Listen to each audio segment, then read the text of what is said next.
Shalom, selamat malam Bapak Ibu yang terkasih di dalam Kristus. Selamat bertemu kembali pada kelas pembelajaran firman Tuhan di Sema Adonai pada hari Sabtu 16 Desember 2023. Yang malam ini temanya adalah mengenai citra diri, dan ini adalah materi konseling ya Bapak Ibu sekalian. Dan yang menjadi narasumbernya seperti biasa Pak Pendeta Dedi Kurniawan MTH.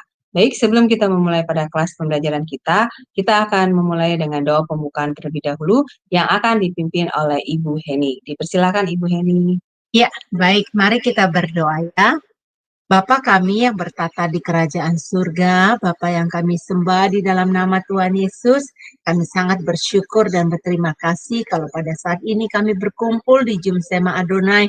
Kami mau belajar mengenai pelajaran konseling dari Bapak Pendeta Dedi. Bapak, kami mohon urapanmu secara khusus memberikan kepada Pak Dedi supaya dia dimampukan untuk menyampaikan pengajaran ini dan agar dia bisa memaparkan kepada kami dengan mudah ya Tuhan, dan sehingga kami dapat mengerti pelajaran yang mengenai citra diri ini. Bapak berkati juga Sis Aling yang akan memimpin acara ini, berkati juga operator di belakang layar, semua peralatan yang kami pakai ya Tuhan, kami serahkan di dalam tangan-Mu. Bapak, kami percaya oleh pertolongan Roh Kudus, acara ini pertengahan sampai akhir, Tuhan menyertai, maka semua ini akan berjalan dengan baik. Puji syukur kepadamu ya Bapa, Allah yang begitu baik, yang peduli kepada kami. Biarlah Bapa setiap benih, setiap pengajaran yang disampaikan tidak kembali sia-sia dan dapat memenang. Terima kasih Bapa, di dalam nama Tuhan Yesus kami berdoa. Haleluya. Amin. Amin. Ya, baik, terima kasih Bu Heni untuk doa pembukaannya. Baik, Bapak Ibu sekalian, sebelum kita memulai kelas pembelajaran firman kita, maka operator akan terlebih dahulu memperlihatkan profil dari narasumber kita, yaitu Pak Pendeta Dedi Kurniawan.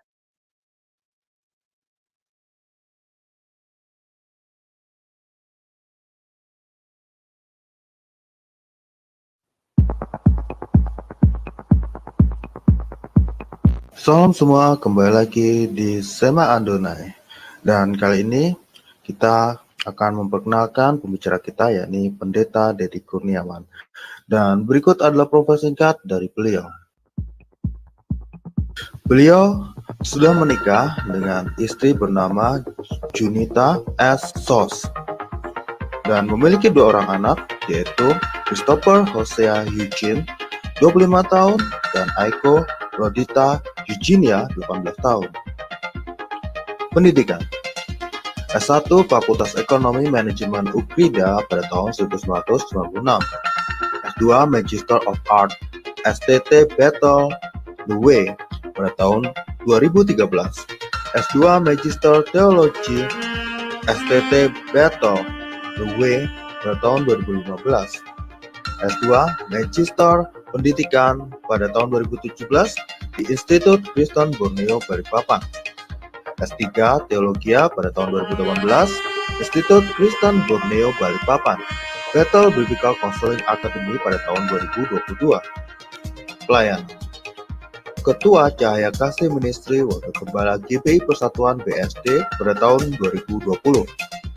Mentor Gembala-Gembala Cabang pada tahun 2021 hingga sekarang. Gembala Jemaat GBI Ekousia Agape Karawaci Benton Junction UPH Karawaci. Pekerjaan: beliau bekerja sebagai dosen tetap di Institut Kristen Borneo Balikpapan. Beliau juga menjadi dosen tamu di STT Tabha Batam dan juga dosen tamu di STT Labs Bekasi, serta menjadi pengajar di Cahaya Kasih Ministry.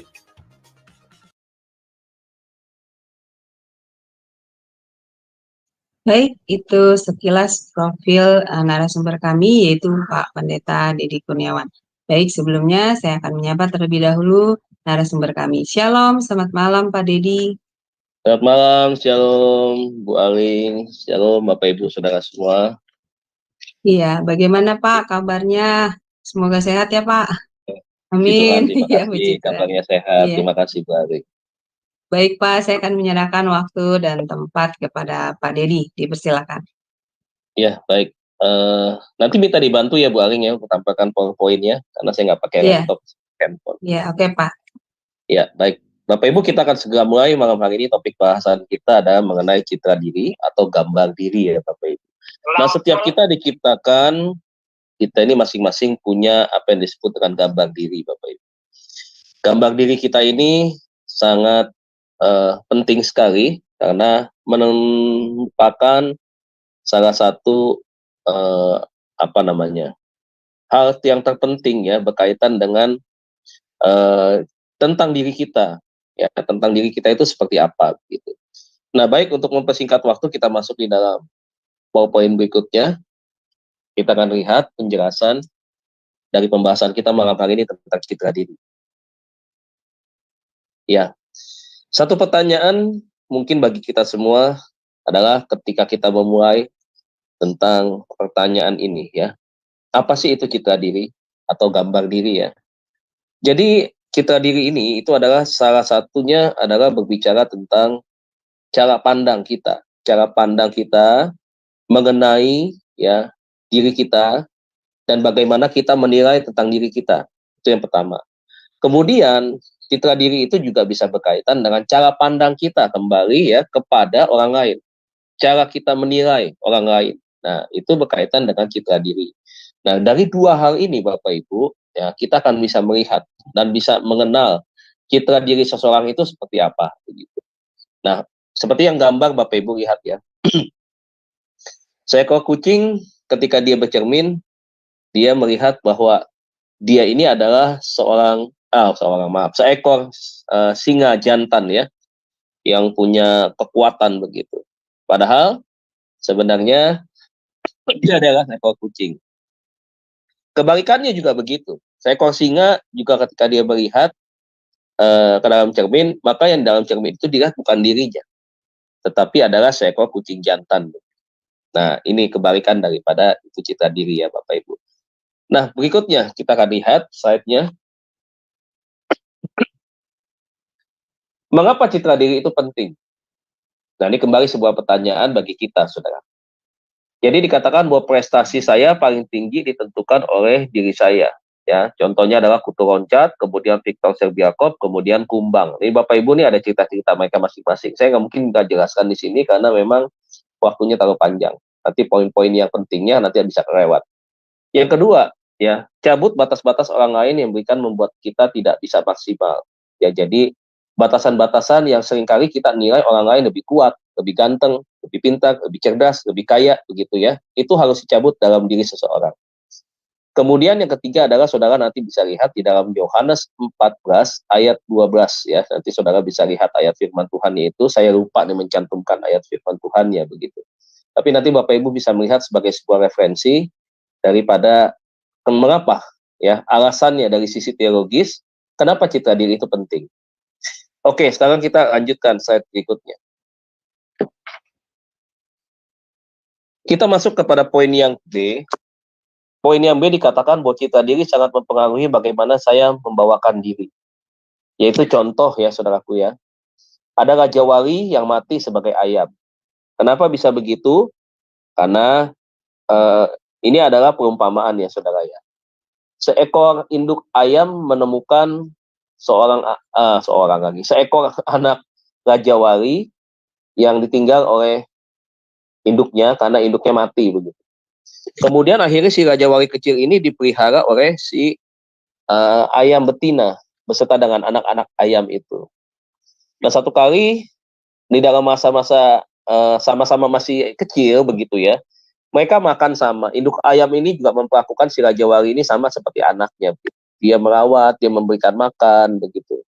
Nah, seiring waktu berjalan begitu, semakin besar, bertumbuh besar, tiba-tiba si anak Raja Wali yang sudah besar ini dia memperhatikan kok fisiknya dia dengan fisik induknya, dengan betinanya, dan dengan anak-anak yang lain kok beda begitu. Lantas seharusnya dia punya keunggulan. Keunggulannya apa? Dia bisa terbang karena Raja Wali itu kan memang burung yang bisa terbang tinggi, kemudian juga burung yang perkasa ya, saudara ya. Nah, tapi karena dia dirawat oleh seekor induk ayam betina, maka dia merasakan bahwa dia adalah anak daripada ayam itu. Sehingga dia tidak bisa terbang. Dia lupa bahwa dia adalah seekor burung yang gagah, yang perkasa begitu. Nah, seiring waktu berjalan terus akhirnya dia melihat bahwa kenapa sayap dia lebih panjang dari ayam. Kemudian dia belajar untuk terbang, kemudian dia gagal. Dia tidak mau mencoba lagi begitu. Nah, satu kali akhirnya si Raja Wali ini sampai pada akhirnya mati bukan sebagai Raja Wali, tetapi sebagai anak ayam begitu. Nah, ini gambarannya adalah ilustrasinya seperti itu. Kemudian yang kedua adalah bagaimana kita melihat diri kita sendiri. Maka seperti itulah perilaku kita begitu. Nah, bagaimana kita melihat diri kita sendiri ini, Bapak Ibu? Ini siapa sebenarnya kita? Ya, jangan pindah dulu ya, Pak atau Ibu. Kita masih ke slide yang sebelumnya. Ya, kemudian kita nih seperti apa? Nah, inilah yang menentukan perilaku kita. Kalau kita melihat perilaku kita adalah orang yang mungkin tidak punya kekuatan, ya maka itu akan terbentuk karakter kita. Perilaku kita pun akan seperti itu. Kita melihat orang lain lebih besar. Bahwa kita nih orang yang nggak punya potensi, orang yang kecil, orang yang nggak bisa apa-apa. Biarkan orang maju, kita mah udahlah begini aja, karena sudah takdir kita begini. Seringkali kita sedang dengar orang begitu ya. Oh, takdir kita udah begini, udahlah kita mau apa lagi sih? Gitu. Ada yang bilang, udahlah kita mau cari apa lagi sih? Udahlah hidup ini mengalir begitu aja. Gitu. Nah, itu sayang sekali tuh, ya, yang kayak begitu. Saya makanya nggak setuju ya. Kalau ada pengajaran-pengajaran mengatakan bahwa udah kita mengalir aja, nggak bisa, manusia harus berkembang. Ya, salah satunya perkembangan manusia secara psikologis itu Abraham Maslow saja sudah kasih tahu bahwa ada self actualization, aktualisasi diri. Kita ini perlu mengupgrade kapasitas kita. Jadi bukan berarti kita pasrah mengalir begitu aja, memendam kapasitas kita dan membiarkan kapasitas kita mati di dalam ukuran yang tidak selayaknya. Jadi ini seringkali makanya selalu saya bilang bahwa pertama begini, sebagai seorang pengajar saya seringkali mendengar begitu, kita ngapain sih belajar sekolah lagi, udah tua apa sih yang kita mau cari? Nah itu pendapat yang salah tuh Bapak Ibu, pendapat yang salah. Ilmu, iman itu tidak ada batas waktunya. Iman dan ilmu ini terus setiap hari kita pelajari. Kita belajar untuk apa ke depannya, kita bukan hanya semakin pintar, tetapi kita semakin bijak ke depannya. Kita semakin punya wawasan.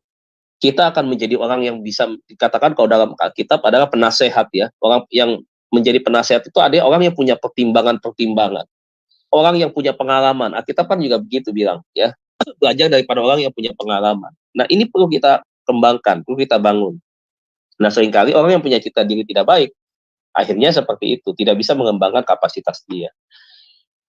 Yang kemudian yang berikutnya adalah di dalam poin yang B, ya, ada pernyataan bahwa kita berikan penilaian yang baik bagi setiap orang, begitu. Saudara, orang yang punya citra diri yang tidak baik, dia tidak hanya menilai dirinya jelek, tetapi dia selalu menilai orang lain juga jelek juga, begitu. Misalkan kalau dalam dunia pelayanan kita mengakui nih, waduh dia bagus ya kalau jadi WL ya. Kenapa ya kalau dia menyanyi suaranya bagus, enak, nyaman kita dengar begitu ya. Seakan-akan juga kita tuh terbawa suasana damai, sejahtera, sukacita yang begitu kuat begitu. Tapi kalau ngomong sama dia, itu mah kamu aja, kalau menurut saya sih nggak bagus gitu. Ya, pokoknya kalau kita bilang orang lain lebih bagus, selalu dia bilang nggak ada, jelek gitu. Nah, orang yang punya citra dirinya tidak baik atau negatif ya saudara ya, itu selalu memandang orang lain juga begitu, jelek juga. Pokoknya orang bagus pasti jelek begitu. Pokoknya tidak ada yang bagusnya. Demikian juga dia memandang diri dia. Padahal dia menempatkan diri dia juga di bawah orang lain begitu. Tetapi ketika dia melihat orang lain lebih daripada dia, secara tidak langsung di hadapan orang lain, dia mengatakan bahwa orang itu tidak punya kemampuan yang hebat, yang perlu dikagumi, yang perlu dibanggakan. Nah, itu berkaitan dengan orang yang punya citra dirinya negatif ya. Oke, kita boleh lanjut kepada slide berikutnya, bagian yang C. Nah, apa yang tertulis di bagian C ini, saudaraku ya? Dikatakan citra diri menentukan bagaimana saya berhubungan dengan orang lain. Maksudnya kita berinteraksi. kita berteman, kita bersahabat, membangun komunikasi dengan orang lain, ya, menjalin pertemanan, kita berinteraksi di dalam banyak hal, bukan hanya di dalam bidang pelayanan, tetapi mungkin di bidang-bidang lain, bisnis, pekerjaan, ya, studi, misalkan seperti itu. Interaksi-interaksi yang memang kita lakukan, ya, yang ada di sekitar kita itu kita ikuti begitu. Nah, ini yang sangat-sangat menentukan di dalam interaksi dengan orang lain. Nah, kita bisa melihat, ya, di dalam orang yang punya citra diri yang baik ataupun tidak baik, saudara, kita bisa melihat bahwa ada beberapa contoh, ya. Yang pertama dikatakan bahwa bagaimana saya, maksudnya, ya, misalkan saya nih, ya, dengan interaksi dengan orang lain, bagaimana saya melihat diri saya, kemudian saya mencerminkan bagaimana saya memandang orang lain. Artinya ada satu perbandingan begitu. Kalau saya melihat orang lain, saya menilainya seperti apa begitu. Kalau saya menilai orang lain itu sama, misalkan saya menilai bahwa orang lain itu punya kekurangan, saya juga punya kekurangan, berarti Anda punya penilaian citra diri yang positif begitu. Tetapi seringkali Anda untuk membandingkan dengan orang lain saja, Anda sudah tidak mau. Tidak maunya kenapa? Karena Anda merasakan bahwa ya dia menang dari segala-galanya dari saya. Begitu. Dia jauh lebih unggul dari saya dalam banyak hal. Begitu. Sehingga ya udah, apalagi yang saya mau nilai dari diri saya kepada dia. Begitu. Jadi tidak bisa mengukur, saudara, ya, kemampuan kita dengan orang lain. Tidak bisa mengukur kelebihan kita dari orang lain itu apa. Begitu. Nah, jadi orang yang citra dirinya kurang baik, Bapak Ibu, dia selalu orangnya adalah orang yang rendah diri. Selalu menempatkan dirinya di level yang paling bawah. Seperti itu. Makanya sangat mengganggu sekali di dalam hubungan berinteraksi atau bersosialisasi, begitu. Sulit, ya, kalau ada kendala-kendala atau hambatan-hambatan yang dimana itu menjadi satu hal yang dominan di dalam dirinya dia, begitu. Ya, dengan orang lain. Kemudian yang kedua adalah orang yang merasa dirinya rendah akan sulit untuk menghargai orang lain. Begitu. Karena kenapa? Karena dia melihat bahwa kalau saya saja rendah nih dibandingkan dengan diri dia gitu. Dengan diri orang lain begitu. Nah, dia juga bisa punya kecenderungan untuk menilai atau menganggap orang yang lain juga lebih rendah dari dirinya dia. Padahal tidak demikian. Orang lain itu lebih punya kapasitas, lebih punya kemampuan lebih baik dari dia, lebih punya kepercayaan diri yang tinggi dibandingkan dia begitu. Lebih bisa melakukan sesuatu yang dipercayakan, ya, orang lain dibandingkan dengan dia begitu. Tetapi buat dia enggak, dia lebih jelek kok dari saya. Dia juga nggak ada apa-apanya, masih urusan saya kalau saya memang mau begitu. Nah, itu orang yang citra dirinya kurang bagus, ya, seperti itu. Nah, kita bisa melihat tuh contoh-contohnya seperti itu. Kemudian apalagi coba kita lihat yang berikutnya. Poin yang ketiganya, ya, bagian ketiga. Yang ketiga, ya, adalah cara saya memandang berhubungan dengan perlakuan orang lain sangat tergantung kepada diri saya. Sikap kita seperti apa? Apakah sikap kita merespon dengan baik, biasa-biasa saja, mengacuhkan, atau membenci? Nah, itu bagaimana? Biasanya nih Bapak Ibu, ya, kalau orang yang citra dirinya cukup baik, ya, atau citra dirinya baik, biasanya di dalam kompetisi, biasanya ada kebencian, iri hati lah begitu. Kenapa? Karena di dalam satu kompetisi tentunya tidak ada yang salah satu mau dikalahkan. Selalu ingin salah satu ataupun mungkin dia lebih bagus dibandingkan yang lain begitu, ya, dalam satu kelompok misalkan begitu. Nah, itu yang citra dirinya yang tidak negatif bisa seperti itu. Tetapi kalau yang citra dirinya sudah negatif, saudara, ya, sikap dia itu tadi, ya, begitu banyak, bukan hanya sekedar dia tidak mau disaingi begitu. Tetapi banyak hal yang dia tunjukkan itu udah sikap yang kurang baik, ya, saudaraku, ya, seperti membenci, ya, iri hati, cuek, ya, kemudian seperti memusuhi. Nah, itu sangat tidak bagus. Nah, apakah Bapak Ibu berpikir bahwa ini hanya ada di sekitar lingkungan-lingkungan tertentu misalkan, dan tidak terjadi di lingkungan gereja? Oh tidak, Bapak Ibu, di lingkungan gereja banyak justru seperti ini. Makanya kenapa harus dibereskan gambar diri, ya? Karena ini berkaitan dengan orang tidak bisa berkembang, tidak bisa maju begitu.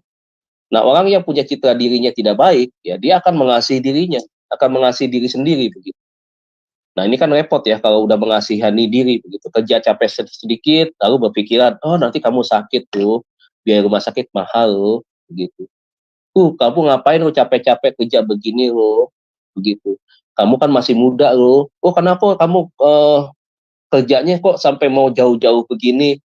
Padahal kamu kan punya sakit ini lo, gitu. Akhirnya orang ada beberapa ya, kalau saya perhatikan ya, kerjanya nggak bertahan.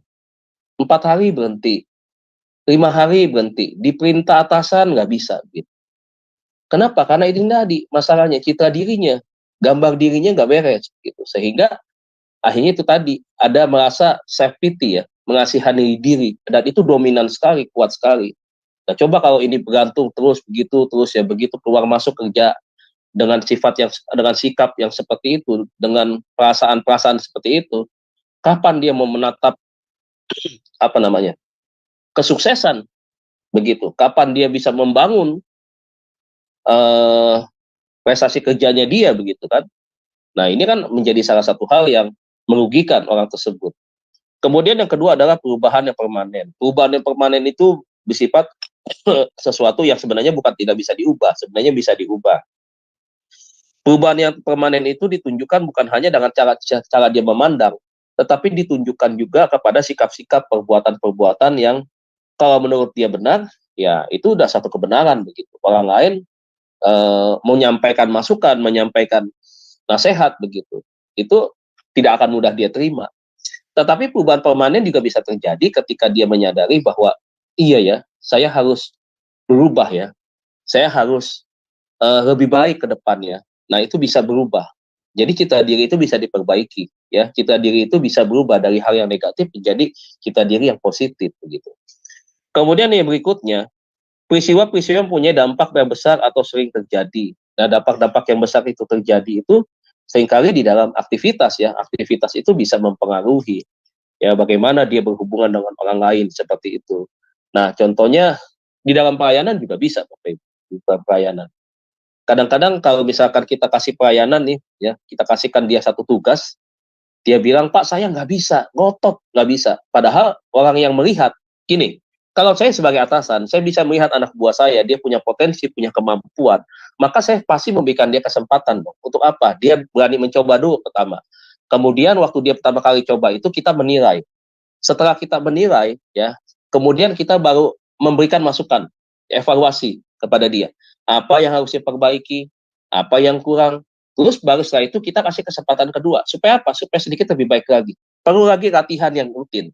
Nah, kan kita sebagai atasan kadang-kadang kita memberikan seperti itu ya, kesempatan-kesempatan. Nah, buat mereka seperti itu tidak, jadikan beban. Jadi kadang-kadang orang yang punya citra dirinya negatif, ketika dikasih kepercayaan, itu menjadi beban buat dia. Dia nggak berani ambil beban itu. Dan akhirnya apa? Dia mundur. Kadang-kadang dia tinggalkan pelayanan itu, bahkan bisa tinggalkan gereja, karena dia merasa, saya nggak bisa, saya nggak mampu, jangan paksakan. Seakan-akan kebalikannya. Dia menilai kita sebagai atasannya, itu jahat, begitu.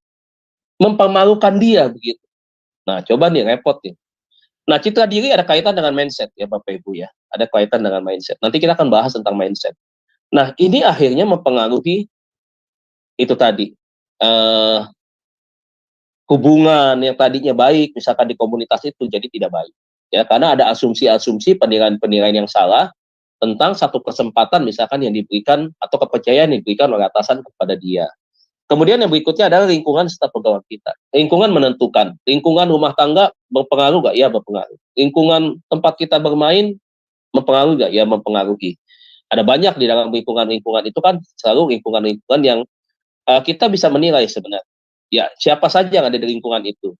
Ya, kehidupan mereka seperti apa. Kalau mereka anak-anak remaja, orang tua mereka kehidupannya bagaimana, gitu kan? Tingkat pendidikannya seperti apa? Lingkungannya apa? Apakah lingkungan yang agamis, begitu ah? Lingkungannya adalah lingkungan yang satu suku, lingkungannya lingkungan yang apa namanya, yang misalkan ada satu hobi, misalkan begitu ya. Nah itu bisa menentukan kepada itu tadi, ya, cara dia memandang, ya, terhadap hubungannya dengan orang lain. Kalau misalkan di sana komunitasnya ada komunitas yang berkaitan dengan orang yang mengutamakan pendidikan begitu ya, maka di sana otomatis ya artinya di sana kan ada etika, kemudian ada intelektual yang baik terbangun dengan baik begitu ya. Nah kadang-kadang buat orang yang punya citra diri yang tidak baik ya, nah dia bisa mengukur. Nah makanya ini salah nih Bapak Ibu, serba salahnya begini. Ketika orang yang punya citra diri yang tidak baik ditempatkan dimanapun di komunitas yang tidak baik, efeknya ke dia pun tidak mengalami perubahan. Efeknya pun sedikit tidak baik juga begitu. Padahal komunitasnya baik. Komunitas itu orang yang berpendidikan ya, suka belajar, suka berkomunikasi, berdiskusi tentang hal-hal yang baik gitu. Nah, buat dia tuh nggak bisa, ya. Itu jadi penghalang, jadi hambatan. Oke, berikutnya, saudara, kita masuk pada slide yang berikut. Citra diri yang negatif ini ya, saudaraku ya. Kita bisa lihat ciri-cirinya secara mudah ya, secara mudah. Ini yang paling gampang kita lihat ciri-cirinya tentunya ya. Yang pertama adalah orang yang pertama kali itu minder. Minder identik dengan tidak percaya diri, begitu. Jadi dia merasa bahwa saya orang yang memang tidak bisa begitu. Jadi kalau menurut dia saya tidak bisa, apalagi didasari karena malu begitu ya. Ya udah, jangan pernah diarahkan untuk mencoba begitu. Dia tidak akan pernah mau. Pokoknya kalau dia sekali udah nggak bisa. Jangan sekali-sekali ada yang coba untuk dia lakukan begitu. Kalau ada, oh dia bisa marah begitu. Nah, jadi orang yang seperti ini dia tuh minder sekali, ya, itu cirinya. Yang kedua sombong. Sombong dalam arti apa? Nah, sombongnya adalah bagaimana dia menilai orang lain tadi. Begitu. Kalau dia menilai orang lain lebih hebat, dia nggak bisa terima juga. Kenapa? Karena dia menilai diri dia aja udah rendah. Makanya ketika dia menilai orang lain walaupun betul-betul hebat sebenarnya, tetap dia memandang bahwa orang itu adalah lebih rendah dibandingkan dengan dirinya dia sendiri. Begitu. Jadi kalau ada istilah bercanda-candaan dulu ya, udah miskin sombong lagi begitu, ya. Udah nggak sekolah sok pintar lagi, begitutah istilah-istilah dalam pergaulan ya. Nah itu adalah sindiran-sindiran tuh sebenarnya yang ditujukan kepada orang yang punya citra dirinya negatif, begitu. Kemudian adalah takut gagal. Nah orang yang punya citra diri yang negatif, dia tuh takut sekali dengan kegagalan. Ya salah satunya kenapa ada orang yang sebenarnya cantik, ganteng begitu ya. Tapi kok nggak nikah-nikah begitu. Kenapa begitu? Karena itu tadi, nggak berani menyatakan cinta. Dia takut ditolak. Jadi sebelum dia bertindak, sebelum dia menyatakan isi hatinya misalkan kepada calon yang dia suka, itu ya, kepada sahabat, teman begitu yang dia suka, ada rasa cinta begitu, untuk dia menyatakan cinta, dia nggak berani. Begitu. Walaupun dia normal sebenarnya. Dia laki-laki, perempuan normal begitu ya. Tetapi kenapa kok nggak nikah begitu? Karena itu tadi, takut gagal, takut penolakan begitu. Jadi orang yang biasanya citra dirinya negatif, mereka selalu berpikirnya sesuatu yang negatif juga nih Bapak Ibu. Jadi kalau dia mau bisnis, kayak dia mau sekolah, kayak dia mau apakah, dia mau kerja, kayak bahkan sampai masalah hubungan untuk membangun hubungan pribadi dengan calon nantinya akan jadi pasangan hidup, selalu yang dia pikirkan adalah kegagalan, nanti bakal dihina, begitu ya. Kalau usaha nanti akan bangkrut, akan ditipu orang, begitu. Akan nanti modalnya habis, nanti akan dibohongin oleh karyawan, nanti akan dibolari oleh supplier uangnya, begitu. Atau oleh ya teman-teman bisnis yang lain, selalu berpikirnya hal-hal yang sedemikian. Begitu. Jadi orang yang kita dirinya tidak baik, ya pikirannya negatifnya, orangnya bukan orang yang tipenya optimis, selalu pesimis, begitu. Ya, nah itu. Kemudian takut tertolak ya. Takut tertolak itu bukan hanya berbicara tentang hubungan kenyataan cinta, tetapi juga berkaitan dengan tertolak di dalam lingkungan. Tertolak dalam keluarga juga bisa seperti itu ya. Tertolak di dalam keluarga kapan sebenarnya? Biasanya dimulai dari ketika anak-anak kita kecil. Saya pernah sampaikan ya, atau belum ya, saya pernah sampaikan bahwa seringkali ada tipe orang tua yang punya latar kepribadiannya dikaitkan dengan masa lalu, masa kecilnya dia, adalah ketika dia dimanja, kemudian saudara lain tidak dimanja, ataupun dia direcehkan begitu ya, sementara saudara yang lain itu diperhatikan begitu. Jadi kebalikannya di dua posisi ya, dia dimanja sama lagi yang nggak diperhatikan. Biasanya mereka-mereka ini yang ketika nanti jadi orang tua, ketika nggak dipulihkan, ya kecenderungan ada kan seperti itu, memperlakukan anaknya. Kalau anaknya tunggal ya puji Tuhan ya, antara salah satu tuh. Tapi biasanya akan dimanja karena tinggal satu, cuma satu gitu, bukan tinggal satu. Tapi kalau lebih daripada 2, 3, 4 dan seterusnya, maka dia akan cari tuh. Begitu. Ada yang dia manja, ada yang dia nggak perhatikan begitu. Nah, kenapa makanya seringkali sifat takut tertolak itu dimulai adalah ketika dari keluarga. Nah, tertolaknya kenapa? Karena itu tadi, orang tua tuh suka pilih-pilih kasih. Contoh kita belajar dari siapa? Ishak dan Yakub. Ada anak mama, ada papa di sana kan. Beda. Harusnya dua anak itu adalah mendapatkan dua kasih sayang dari papa 100%, dari mama 100%. Jangan mama sukanya dengan anak yang ini, sama anak yang ini nggak begitu suka. Papanya suka dengan yang ini, sama anak mamanya nggak suka gitu. Nah, ini akan menjadi anak yang terkolak sebenarnya. Nah, itu bisa dari mana? Nah, itu dimulai bisa dari keluarga dulu begitu. Nah, nanti seiring waktu berjalan, nah dia sulit untuk dia menempatkan diri di dalam lingkungan teman sekolah dia, misalkan begitu ya. Dia ada kekhawatiran tuh. Waduh, saya mau sekolah nih di sini nih. Besok saya murid baru nih. Saya diterima atau tidak ya? Sehingga anak ini akhirnya menjadi anak yang pasif. Anak ini nggak berani, seperti artinya sesuatu aktif ya, memulai sesuatu yang lebih aktif gitu. Misalkan, hai, menyapa dulu gitu. Kamu siapa? Kenalan begitu ya. Kalau dalam bahasa Betawi bilang nih ajer, orangnya begitu ya, mudah gaul begitu. Tapi kalau orang yang seperti ini terkolak ya, ketika dia masuk di lingkungan baru, dia jadi beban itu, seperti itu. Kemudian yang berikutnya merasa tidak aman, ingin menjadi orang lain begitu ya. Dia merasa tidak aman, tidak nyaman juga begitu. Saya pengen seperti orang lain misalkan. Kenapa? Karena dia melihat ada pengakuan dalam diri dia bahwa saya tuh pengen seperti itu. Tapi dia merasa saya nggak bisa seperti itu. Kalau di dalam pikirannya dia mungkin berharap kalau bisa barter nih begitu. Kalau bisa barter, saya jadi kamu deh gitu. Ya, tetapi dia tidak mengutarakan itu. Tetapi ada keinginan yang kuat untuk dia seperti itu. Merasa tidak mampu atau menyerah pada situasi ataupun keadaan. Jadi orangnya ini memang tidak punya fighting spirit ya. Mudah menyerah begitu, mudah hands up begitu. Jadi apa-apa itu tadi ya. Pokoknya istilahnya cengeng begitu. Nggak tahan banting. Nah, itu orang yang citra dirinya negatif. Cepat atau mudah tersinggung. Baperan banget begitu. Perasaan banget ya orang yang punya citra dirinya itu. Dia kadang-kadang gampang sekali marah, gampang sekali kecewa, gampang sekali menunjukkan wajah ketidaksukaan begitu ke orang lain begitu ya. Kalau dia merasakan bahwa aduh, ini rasa-rasanya menyinggung atau rasa-rasanya nih dia nggak suka sama saya begitu. Jadi menunjukkan ketidaksukaannya secara langsung. Kemudian berikutnya, slide berikutnya, sekarang yang positif ya. Kita lihat slide berikut. Citra diri yang positif seperti apa? Nah, ini dia ya. Dia percaya, saya adalah saya. Ya, dia tahu tentang kelebihan dan kekurangan masing-masing. Sehingga waktu dia memandang sahabatnya, dia tetap bilang bahwa saya punya kelebihan, kamu punya kelebihan. Kamu punya kekurangan, saya punya kekurangan. Kita bersahabat untuk kita saling, misalkan di dalam belajar, kita dalam sekolah ya, misalkan.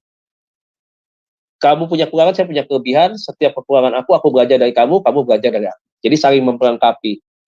Nah, itu orang punya cita dirinya positif seperti itu. Yang kedua, melakukan hal positif juga untuk diri sendiri dan lingkungan kerja. Juga untuk meningkatkan nilai diri. Jadi ada target-target tertentu, ada visi-visi ya, harapan-harapan yang ingin dia capai berkaitan dengan kemampuannya dia. Nah, kalau misalkan dia sekolah misalkan, dia apa yang kurang di dalam pelajaran sekolahnya? Dia punya harapan untuk saya harus belajar dan saya harus mendapatkan nilai yang lebih baik. Dan saya harus bisa begitu. Nah, ini orang yang citra dirinya baik. Saya tidak bisa jadi WL misalkan. Saya mau belajar jadi worship leader yang baik, bagaimana caranya ya? Tapi saya yakin bisa. Nah, dia belajar.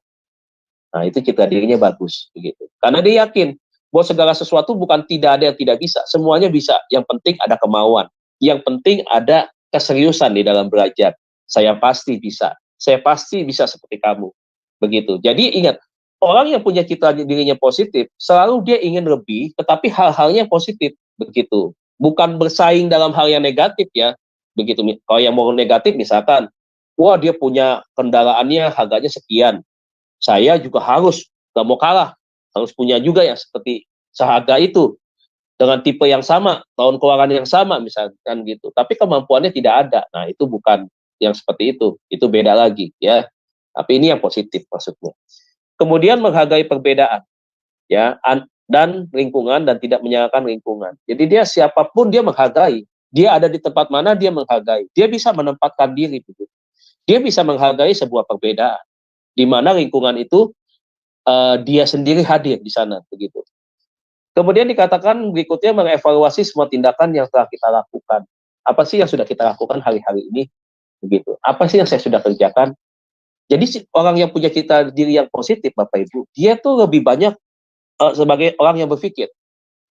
Ya, dia selalu berevaluasi segala sesuatu yang kurang itu. Karena otomatis ketika dia merasakan ada sesuatu yang kurang, dia nggak puas dengan kekurangan itu. Karena orang yang punya cita diri yang positif, dia selalu ingin mendapatkan pencapaian-pencapaian yang bermanfaat buat diri dia dan juga bisa bermanfaat buat orang lain. Nah, kita melayani di gereja nih, kita tahu nih, bukan karena hebatnya kita satu orang, dia tahu begitu. Kita kerja semua tim, jadi gereja kita bagus, jadi pelayanan kita bagus begitu. Nah, kemudian dia mengevaluasi begitu ya. Nah, sekarang bagaimana nih supaya saya bisa lebih bagus lagi? Saya merasa mungkin menurut dia ada sesuatu yang rasanya saya harus tingkatkan lagi. Dia muncul ide gagasan-gagasan baru, gitu, sehingga dia kerjakan.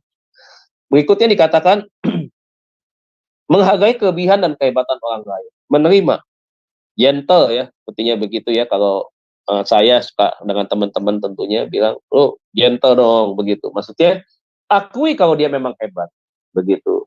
Hargai gitu kelebihannya dia. Nah, jadi saya sendiri pun nggak sungkan-sungkan ya. Kalau saya melihat teman-teman begitu di dalam tim, wah dia bagus apa, oh kita puji-puji benar-benaran begitu. Jadi bukan cuma lip service begitu, karena kita melayani sama-sama. Dia berkhotbah, khotbahnya mantap, mengena begitu ya, bagus khotbahnya begitu ya, kita beri apresiasi. Dia menyanyi bagus, dia main musik bagus, kita apresiasi gitu. Kemudian yang berikutnya adalah siap meminta maaf jika ternyata dia memang melakukan satu kesalahan. Jadi berjiwa besar orang yang kita dirinya positif. Berikutnya, penyebab gambar diri negatif itu apa? Seringkali ada 4 area ya Bapak Ibu ya, yang menyebabkan kenapa orang punya cita diri yang negatif. Yang pertama karena seringkali dibully. Kalau kita melihat hari-hari ini Bapak Ibu, 6 tahun belakangan ini, itu tingkat bully, ya ngebully orang, itu semakin hari semakin banyak kasus. Bahkan sampai kemarin kasus yang saya dengar itu ada yang di sliding ya di sekolah itu sampai kekerasan fisik, bukan hanya verbal ya, verbal itu berarti ucapan, perkataan, tindakan, pelecehan, ya penghinaan begitu. Ternyata tidak, penghinaan juga disertai dengan tindakan begitu. Sampai anak orang mati begitu. Sampai ada anak orang bunuh diri karena dibully. Sampai ada anak orang itu stres, depresi, nggak mau makan, badan kurus, ya timbul kena berbagai macam penyakit karena dibully. Dan bully itu karena banyak sekali saudaraku terjadi juga di ya tentunya di komunitas ya, di komunitas di mana ada orang akhirnya melihat salah satu kelemahan, akhirnya itu dijadikan sebagai sebuah bahan ejekan. Nah, sehingga akhirnya dianggap lucu, dianggap sesuatu yang layak diberikan penghinaan kepada orang tersebut ketika ada dalam satu komunitas begitu. Apakah di gereja tidak ada bulian? Ada. Pak, buktinya saya nggak pernah ngeliat, Pak, ada gereja di sana suka maki-maki jemaat, suka menghina-hina jemaat. Mohon maaf, sudah ada yang bilang jelek, hitam, begini gitu. Nggak pernah dengar saya. Iya, nggak pernah dengar. Tapi jangan dipikir bully itu hanya sekedar perkataan. Orang lihat kita aja, kita menjauh, kita buang muka, kita nunduk aja. Kita nggak menanggapi reaksi, kedipan mata, misalkan senyuman dengan senyuman. Itu saya sudah masuk bully, Bapak Ibu. Apalagi kita nggak suka dengan orang di gereja misalkan. Ya. Ini saya bahas tentang gereja misalkan ya. Ada fakta yang nyata begitu. Kita menghindari orang itu, memang tidak suka, nggak tahu alasannya apa karena nggak suka begitu kan. Orang kan punya penilaian masing-masing, nggak suka kenapa, misalkan lihat cara pakaiannya, misalkan terlalu norak misalkan, nggak ada urusan dengan dia pakaian norak dengan kita begitu. Misalkan cara ngomongnya dia agak kasar, nggak suka kita, sehingga kita menghindari dia di sana. Itu secara tidak langsung adalah bagian ketidaksukaan kita yang kita tunjukkan kepada dia. Memang itu tadi bagian dari sebuah penekanan, sehingga makanya tidak sedikit ya terjadi pengurangan jemaat di dalam gereja karena masalah-masalah itu tadi. Nah, makanya pemimpin-pemimpin gereja perlu peka terhadap hal ini. Dan jangan sampai saya berharap justru pemimpin-pemimpin gereja yang melakukan itu. Jadi secara tidak langsung intimidasi psikologis sebenarnya, begitu. Jadi ketika dia merasa ya dicuekin begitu ya, nggak pernah ditegur sapa apa gitu, orang nggak nyaman kan. Ketika nggak nyaman akhirnya apa? Ya pergi gitu. Yang kedua adalah gangguan mental. Sebelum saya masuk gangguan mental ya Bapak Ibu ya, kita udah belajar gangguan mental kemarin-kemarin ya, walaupun kita masih bahas secara umum. Yang dimaksud dengan dibully ini Bapak Ibu, kadang-kadang anak-anak kecil di rumah juga tanpa kita sadar juga itu sebenarnya ada bulian-bulian tertentu ya. Saya kasih tahu kepada orang tua. Di dalam pendidikan agama Kristen kita mengajarkan kepada para orang tua supaya bentuk kasih sayang itu bukan hanya berbicara tentang kekurangan fisik. Kalau zaman dulu sih orang tua dulu iya, karena orang tua dulu kan tidak seperti sekarang ya. Bukan berarti saya katakan orang tua dulu itu tidak pintar, tidak. Orang tua dulu juga hebat-hebat, sangat hebat ya. Mereka bisa mendidik anak 11 orang, 12 orang dulu kan. Masih banyak yang punya anak di atas 5, atas 6 ya. Tapi seringkali kalau orang tua zaman dulu itu ada yang panggil anak tuh dengan sebutan yang nggak enak. Sampai sekarang akhirnya direcehin kan. Begitu kan. Misalkan yang si Peang begitu ya. Yang si Tembem begitu, yang si Item begitu, yang si Keling, siapa lagi lah, yang si Kiting, tangannya agak bengkok si Kiting begitu, apalagi macam-macam begitu. Nah akhirnya tanpa sadar tuh sebenarnya namanya akhirnya tidak disebut orang, nama aslinya. Misalkan nama saya Dedi, ya dipanggil misalkan Kiting misalkan begitu ya, karena tangannya agak Kiting, agak bengkok begitu kan, misalkan. Nah itu akan akhirnya disebut kekurangannya begitu. Nah, sekarang nih Bapak Ibu, kalau kita punya anak, kita mendidik anak, kita panggil namanya. Ngapain? Kita punya anak, ada namanya, tapi dipanggil ada kekurangan fisiknya. Nah, jadi itu nggak boleh. Saya nggak perlu panjang lagi lah, ya karena waktu nih. Yang kedua, gangguan mental. Ketiga, budaya dalam masyarakat. Budaya dalam masyarakat biasanya budaya seperti apa? Nah, kalau budayanya misalkan mengharuskan orang di sana, misalkan ya, ada budaya-budaya tertentu. Nah, budaya-budaya itu harus kita hormatin. Misalkan budayanya kalau orang yang misalkan kulitnya putih, misalkan begitu ya, mendapatkan perlakuan khusus begitu. Nah, untuk mereka yang kulitnya agak tidak putih begitu kan, mendapatkan perlakuan yang ya sedikit di bawah daripada yang putih begitu. Nah, itu nggak boleh. Dulu kita ingat ya ada politik apartheid di Afrika Selatan dulu kan, seperti itu. Nah, ini nggak boleh seperti itu, karena itu tadi menyebabkan akhirnya ada sesuatu yang diagungkan, ada sesuatu yang direndahkan. Nah, yang berefek negatif itu apa? Sesuatu yang direndahkan itu tadi. Nah, yang keempat, tidak pernah dipuji. Ayo, siapa yang nggak pernah dipuji dari kecil sampai hari ini? Saya yakin Bapak Ibu pasti bermasalah nih. Bermasalah dari kecil nggak pernah dipuji, terus sampai besar, ya pasti itu pemulihan. Kalau tidak, ya otomatis. Karena Anda tidak pernah dipuji, Anda pun akan menjadi orang yang tidak akan pernah memuji siapapun. Ada suami-suami nggak pernah dipuji waktu masih kecilnya gitu ya. Walaupun dia anak yang baik sebenarnya, anak yang cukup berprestasi, tapi nggak pernah dipuji. Sementara kan anak-anak kecil senang pujian kan. Kalau ada apa-apa, makanya dia ngadu sama mama papanya. Mama, aku dapat nilai bagus. Papi, aku dapat nilai bagus. Oma, aku dapat nilai bagus. Opa, aku dapat nilai bagus dong. Nilai aku tertinggi dong. Senang. Kenapa? Karena tujuannya adalah supaya dia mendapatkan pujian. Dia mendapatkan penghargaan. Tapi kadang-kadang orang tua belum tentu. Mama, aku dapat nilai. Sana. Mama capek deh. Bapak lagi telepon nih. Tapi akhirnya anak nggak dapat pujian. Makanya berapa banyak antara suami-suami yang menikah, udah belasan tahun, istrinya nggak pernah dipuji. Istrinya haus akan pujian. Ketika dipuji oleh orang lain, wah istrinya itu senang. Dan sering dipuji oleh orang lain. Kalau sampai ketemu lawan jenis, tidak terjadi, bukan tidak mungkin, itu adalah bibit awal daripada retakan di dalam rumah tangga. Bisa terjadi perselingkuhan. Begitu. Ya, jadi dari beberapa pengalaman saya juga akhirnya saya sadar begitu.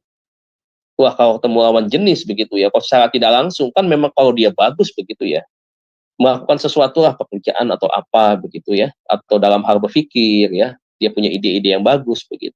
Ketika kita memberikan penghargaan, kita apresiasi, kita puji misalkan di dalam rapat begitu ya, ada satu senang sekali begitu. Wah, akhirnya agak-agak repot kalau misalkan akhirnya dari pujian-pujian itu nanti arahnya ke sesuatu hal yang lebih minta diperhatikan lagi. Nah, ini tentunya hal-hal yang harus dihindari. Jadi ini 4 penyebab area utama Bapak Ibu menyebabkan kenapa orang kehilangan citra diri yang positif.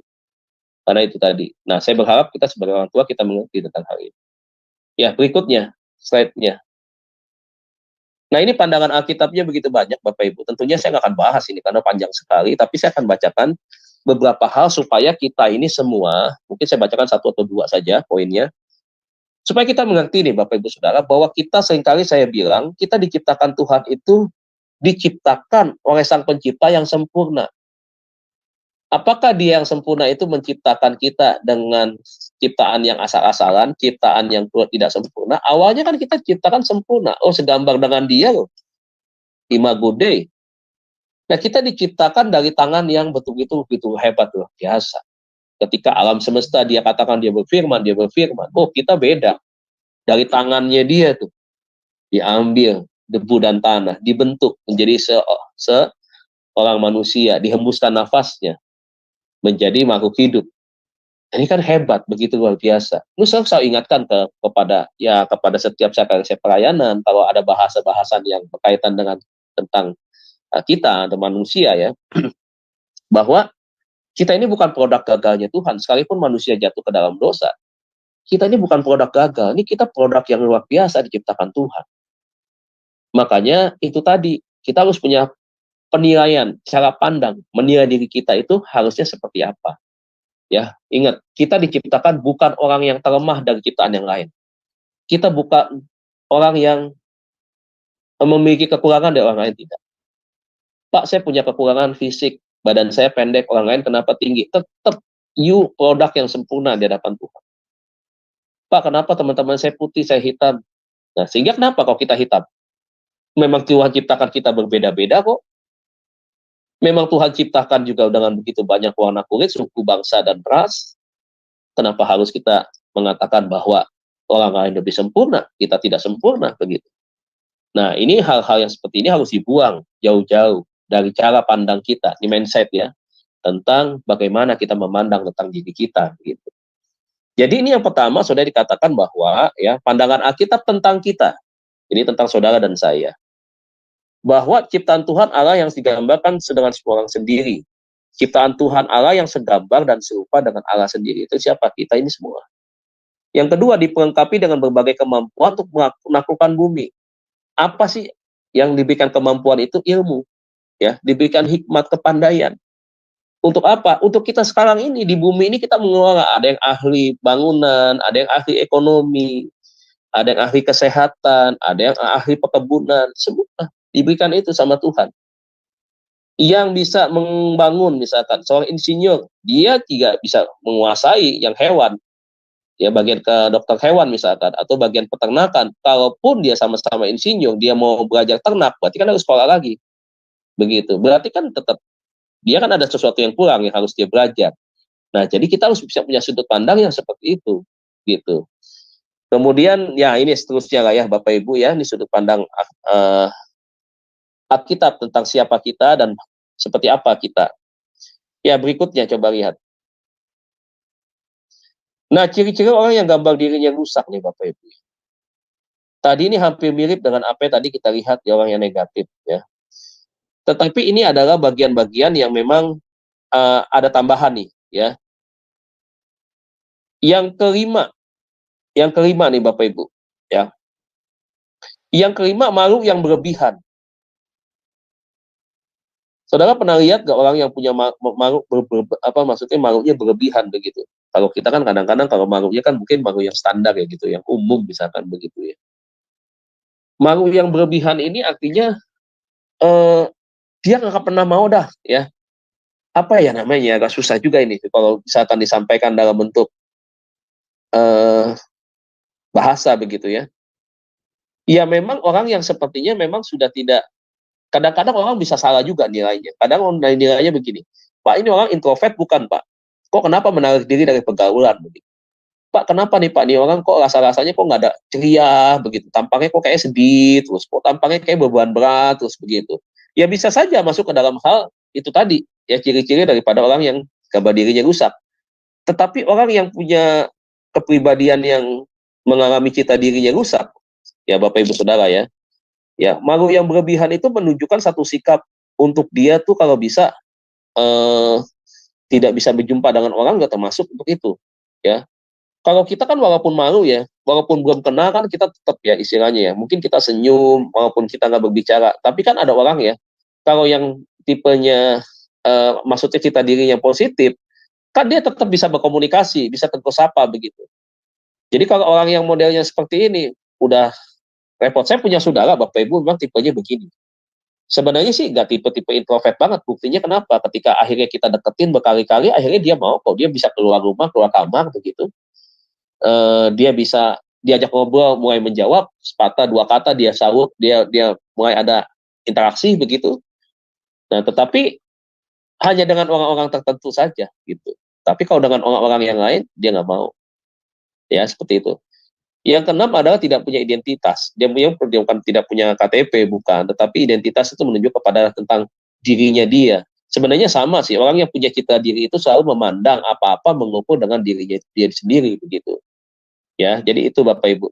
Berikutnya coba kita lihat slide yang terakhir ya, terakhir atau bukan ya? Oh ya, ini sebagai satu contoh aja saudara ya, sebagai satu contoh ya, ini ada seorang tokoh ya saudara ya, yang namanya Abraham Lincoln. Ya, Abraham Lincoln itu adalah orang yang punya citra dirinya tidak baik. Orang yang tipenya tegang, tidak senyum, begitu ya. Dan kita tahu pada akhirnya dia menemukan siapa dirinya. Dan ketika citra dirinya positif, akhirnya dia bisa mencapai ini. Kalau kita lihat ya saudaraku ya, kehidupannya dia, ini riwayat-riwayat tahunnya dia, semuanya dihadapi dengan sesuatu kegagalan-kegagalan. Dihadapi dengan berbagai macam persoalan. Tetapi akhirnya dia bisa lewatin itu semua. Dan bahkan terpilih menjadi Presiden Amerika.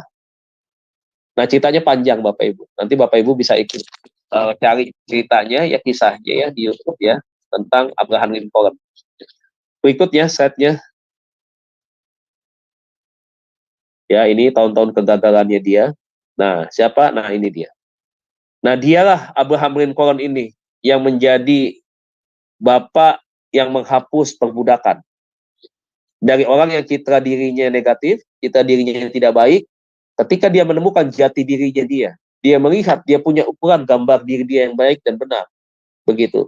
Akhirnya dia berubah. Dan akhirnya orang tahu sebenarnya kualitas dia seperti apa. Dan dia juga menyadari bahwa dia adalah orang yang punya potensi yang bagus, yang baik begitu. Dan puji Tuhan saudara, dia bisa menemukan jati diri aslinya dia ya. Dia bisa memiliki citra diri yang positif. Kalau dia nggak bisa menemukan citra diri dia yang positif, dari negatif terus sampai dia mati, mungkin tidak ada Abraham Lincoln. Mungkin perbudakan masih ada sampai hari ini. Tapi dialah yang menentang perbudakan itu. Dia menghapus semua sistem perbudakan. Dan dia menjadi seorang yang dihargai dalam sisi hak asasi manusia ya. Wah ini hebat banget, hebat banget. Ya, dan inilah akhirnya saudara, pembuktian diri kita bahwa Tuhan itu menciptakan kita itu dengan kapasitas kemampuan yang bukan asal-asalan. Saya selalu ingatkan begini, kalau kita dikasih kesempatan hidup, ayo kita renungkan, sebenarnya buat apa sih kita ada di dunia ini? Apakah karena Tuhan iseng? Kan enggak juga begitu. Kalau Tuhan izinkan kita tidak lahir, kita tidak lahir. Walaupun hari ini orang tua dan ibu kita adalah orang tua yang ini begitu. Tetapi kalau Tuhan tidak izinkan, tidak izinkan. Nah kalau kita diizinkan Tuhan untuk lahir di dalam dunia ini, berarti kan kita untuk melakukan semua tugas-tugas yang memang Tuhan percayakan bagi kita. Kalau kita melakukan tugas-tugas kepercayaan kita, apapun yang kita percayakan oleh Tuhan, berarti kan Tuhan kasih kemampuan buat kita, kasih kelebihan buat kita. Dan kelebihan itu mungkin memang kita tidak sama dengan orang lain. Tetapi kan artinya kita mampu mengerjakan segala sesuatu yang Tuhan percayakan bagi kita dengan baik. Nah, itu makanya harus kita renungkan. Nah, kalau kita hidup sampai dengan hari ini, bukan berarti kita untuk santai, untuk diam, untuk kita tidak berkarya, untuk kita hanya menunggu menjalani hidup sampai dipanggil Tuhan tanpa melakukan dan berbuat apa-apa. Nah, itu salah besar. Ya. Oke, berikutnya. Nah, bagaimana memulihkan citra diri yang rusak? Yang pertama, saudara harus berdamai dengan diri sendiri, berkaitan dengan melepaskan pengampunan buat diri saudara. Saudara ketika menuduh, misalkan saya menuduh, saya ini orang yang tidak punya kapasitas, saya ini orang yang selalu kalah dengan orang lain. Berarti secara tidak langsung, saya tidak menghargai rencana Tuhan, yang Tuhan izinkan, di mana saya boleh lahir, saya boleh hidup, dan saya boleh merasakan kebaikan Tuhan di dalam menjalani kehidupan ini. Begitu. Berarti apakah itu tidak berdosa? Jelas itu berdosa. Kita merecehkan bagaimana rencana Tuhan atas kelahiran kita. Seperti yang dikatakan di dalam kitab Mazmur, begitu ya. Bahwa betapa hebatnya Tuhan menciptakan kita dari buah pinggang ibu orang tua kita, membentuk, dan kemudian kita menjadi seorang bayi. Bagaimana itu prosesnya terjadi? Wah, itu hebat banget begitu. Yang kedua, dikatakan bahwa kita meminta ampun secara pribadi kepada Tuhan. Ya, perlu minta ampun. Kenapa kita perlu minta ampun kepada Tuhan? Karena seringkali kita ini bersalah kepada diri kita sendiri, bersalah kepada Tuhan, dan bersalah kepada orang lain. Menghina orang lain, ternyata orang lain yang harusnya kita belajar dari dia, mentor, begitu ya. Tapi kita mengatakan bahwa dia bukan orang yang punya kapasitas, kita yang punya kapasitas lebih, sementara kita sendiri menilainya jelek. Dan secara tidak langsung kita mengatakan bahwa kenapa Tuhan izinkan kami lahir, saya ada di tempat ini, dan seterusnya. Yang ketiga, bangkit dan berbalik kepada jalan Tuhan. Jadi ini adalah cara bagaimana memulihkan citra diri yang rusak itu tadi. Makanya di pelayanan di gereja ini disebut dengan pelayanan pemulihan. Pelayanan pemulihan itu bisa itu tadi, pengakuan dosa di hadapan Tuhan. Yang kedua adalah pembinaan dari sisi psikologis dan juga sisi kerohanian yang ditangani oleh tim daripada Departemen Pastoral Konseling. Berikutnya, bagaimana mengembangkan citra diri yang positif? Mari kita bekerja untuk nafkah sendiri, maksudnya kita bekerja Bapak Ibu untuk mencari nafkah, menghidupi kebutuhan kita dengan baik tentunya ya. Semua ini harus dikerjakan dengan baik. Berbuat baik kepada orang lain, ya, menghargai, mengingat kebaikan Allah dan bersyukur. Jangan suka bersungut-sungut, jangan suka lupakan kebaikan Tuhan juga, itu maksudnya. Jangan meremehkan pengalaman-pengalaman kecil. Pengalaman-pengalaman kecil itu bukan berarti saudara tidak bisa menjadikan satu pengalaman yang kedepannya menjadi pelajaran yang besar. Tidak. Pengalaman kecil itu bisa menuntun orang kepada satu pengalaman baru yang bisa memberikan manfaat yang besar. Tingkatkan kemampuan dalam komunikasi, mengucapkan kata-kata yang positif sesuai dengan firman Tuhan ya. Ini perkataan ya, hati-hati dengan lidah. Absa udah bilang begitu. Dan kita pun diingatkan kembali nih, ya, kata-kata yang positif itu harus setiap hari yang keluar itu yang baik, bukan yang tidak baik. Kemudian bergaul dengan yang sehat. Sehat ini bukan sehat secara fisik, bukan. Tetapi sehat secara rohani, saudara. Sehat secara mental, sehat secara pemikiran. Nah, kita harus bergaul dengan mereka. Yang berikutnya adalah memiliki tujuan hidup yang mulia. Apa sih tujuan hidup kita hari-hari ini? Nah, ini yang harus kita tidak boleh lupakan. Ya. Yang tiga, yang berikutnya, bagaimana mengembangkan citra diri yang positif? Oh, ini udah, maaf Bapak Ibu, ini double nih, lewatin. Nah, kesimpulannya adalah citra diri yang benar sangat mempengaruhi keberhasilan seseorang. Jadi kalau tanpa citra diri yang salah, jangan harap orang bisa berhasil. Jadi pengertian lainnya gitu. Citra diri yang benar adalah bagaimana seseorang memandang dan menilai dirinya sama dengan Tuhan memandang dirinya, begitu. Jadi Tuhan menilai kita ini tidak jelek. Tuhan menilai kita ini berharga di mata Dia. Karena kita ciptaannya yang Dia tahu diciptakan dengan cara yang baik gitu. Bahkan Yeremia 29 ayat 11 tuh, rancangan Tuhan, rancangan damai sejahtera yang memberikan kepada kita hari depan yang penuh dengan harapan. Kemudian yang ketiga dikatakan kematian Yesus di kayu salib untuk memulihkan citra diri manusia yang rusak karena dosa. Nah, tidak boleh. Ternyata orang yang citra dirinya yang tidak baik, yang masih negatif, itu adalah orang yang berarti belum dipulihkan. Berarti yang hidup masih di dalam dosa. Masih menjadi manusia lama. Dan harus diputuskan untuk hari ini mengambil sebuah keputusan untuk dipulihkan dan menjadi manusia yang baru. Yang terakhir, membangun citra diri untuk serupa segambar dengan Kristus. Segambar di dalam apa? Di dalam segala bentuk keteladanan yang Tuhan sudah ajarkan kepada kita. Mencintai sesama, mengasihi kebenaran, hidup di dalam kebenaran, dan berpadanan dengan cara hidup Kristus di dalam diri kita masing-masing. Kiranya itu aja Bapak Ibu, pengantar untuk pelajaran citra diri. Tuhan Yesus berkati kita semua. Amin. Saya kembalikan ke moderatornya. Iya, baik. Terima kasih Pak Dedi untuk pemaparannya yang luar biasa ya bagi kami malam ini mengenai citra diri. Baik Bapak Ibu, sebelum kita masuk pada sesi tanya jawab diskusi, maka saya akan Ibu Heni akan terlebih dahulu menampilkan acara-acara channel Sema Adonai seminggu ke depan dan juga channel yang relay ke YouTube. Dipersilakan Ibu Heni. Baik, udah kelihatan ya. Nah, untuk ya, belum Bu, ya sudah. Sudah ya. Baik, untuk besok hari Minggu ya, Sema Adonai ada ibadah online yang akan dilayani oleh Pastor Juniarson Ginting ya. Liturgisnya adalah Ibu Dewi dari Jerman. Besok dia akan membawa khotbah, temanya membangun iman yang kuat. Nah, ini harus saya perbaiki nih, Aling nih, membangun iman yang kuat ya. Jadi, iya Bu, ya. Iya, jadi besok itu jam 19 WIB, ayo bergabung bersama kami ya. Kita mau mendengarkan khotbah membangun imannya. Ya. Kemudian untuk acara hari Senin, ajaran mengenai kisah para rasul itu sudah selesai minggu kemarin. Jadi kita akan diajarkan mengenai Maria, pelajaran tentang karakter dalam peristiwa Natal. Ya, ada karakter yang baik dari Ibu Maria ya. Nah, Yesus, jadi kita harus belajar dari karakter yang baik dari dia.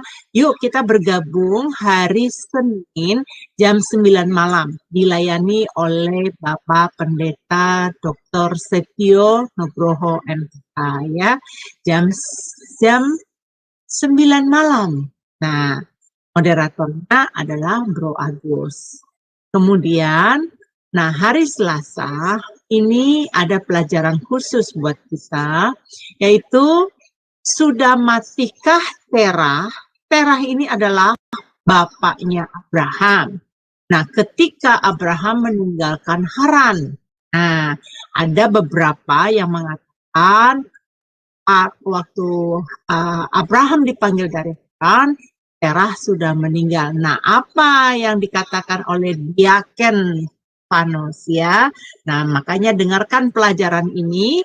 Nanti di hari Selasa jam 21 WIB pengajarnya adalah Pendeta Yudi Lengkong. Pendeta Yudi Lengkong ini betul-betul memahami pengajaran sejarah di dalam Alkitab ya. Dia memang pakarnya ya. Jadi kita belajar dari dia nanti dan moderatornya adalah saya sendiri. Kemudian, oh iya saya lupa ya, saya udah kasih tahu jam 9 ya Aling ya. Jam 9, hari Selasa jam 9 malam ya. Kita kumpul.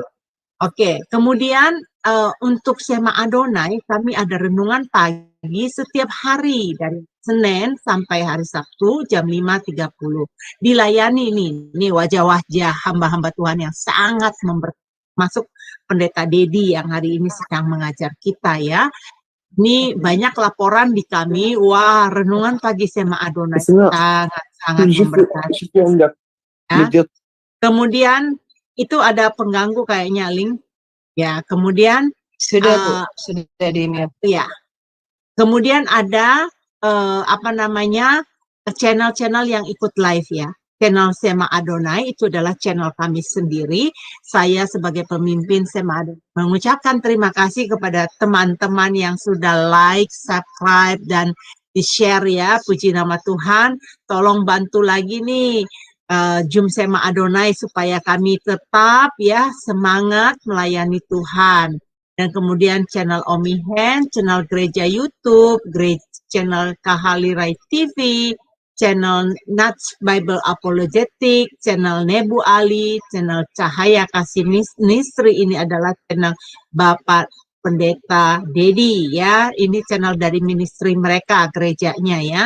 Cahaya Kasih Ministry, tolong di-subscribe juga, dan channel Rim Jumat. Nah, inilah channel-channel yang live bersama kami, tapi ada pemberitahuan khusus buat Bapak Ibu ya.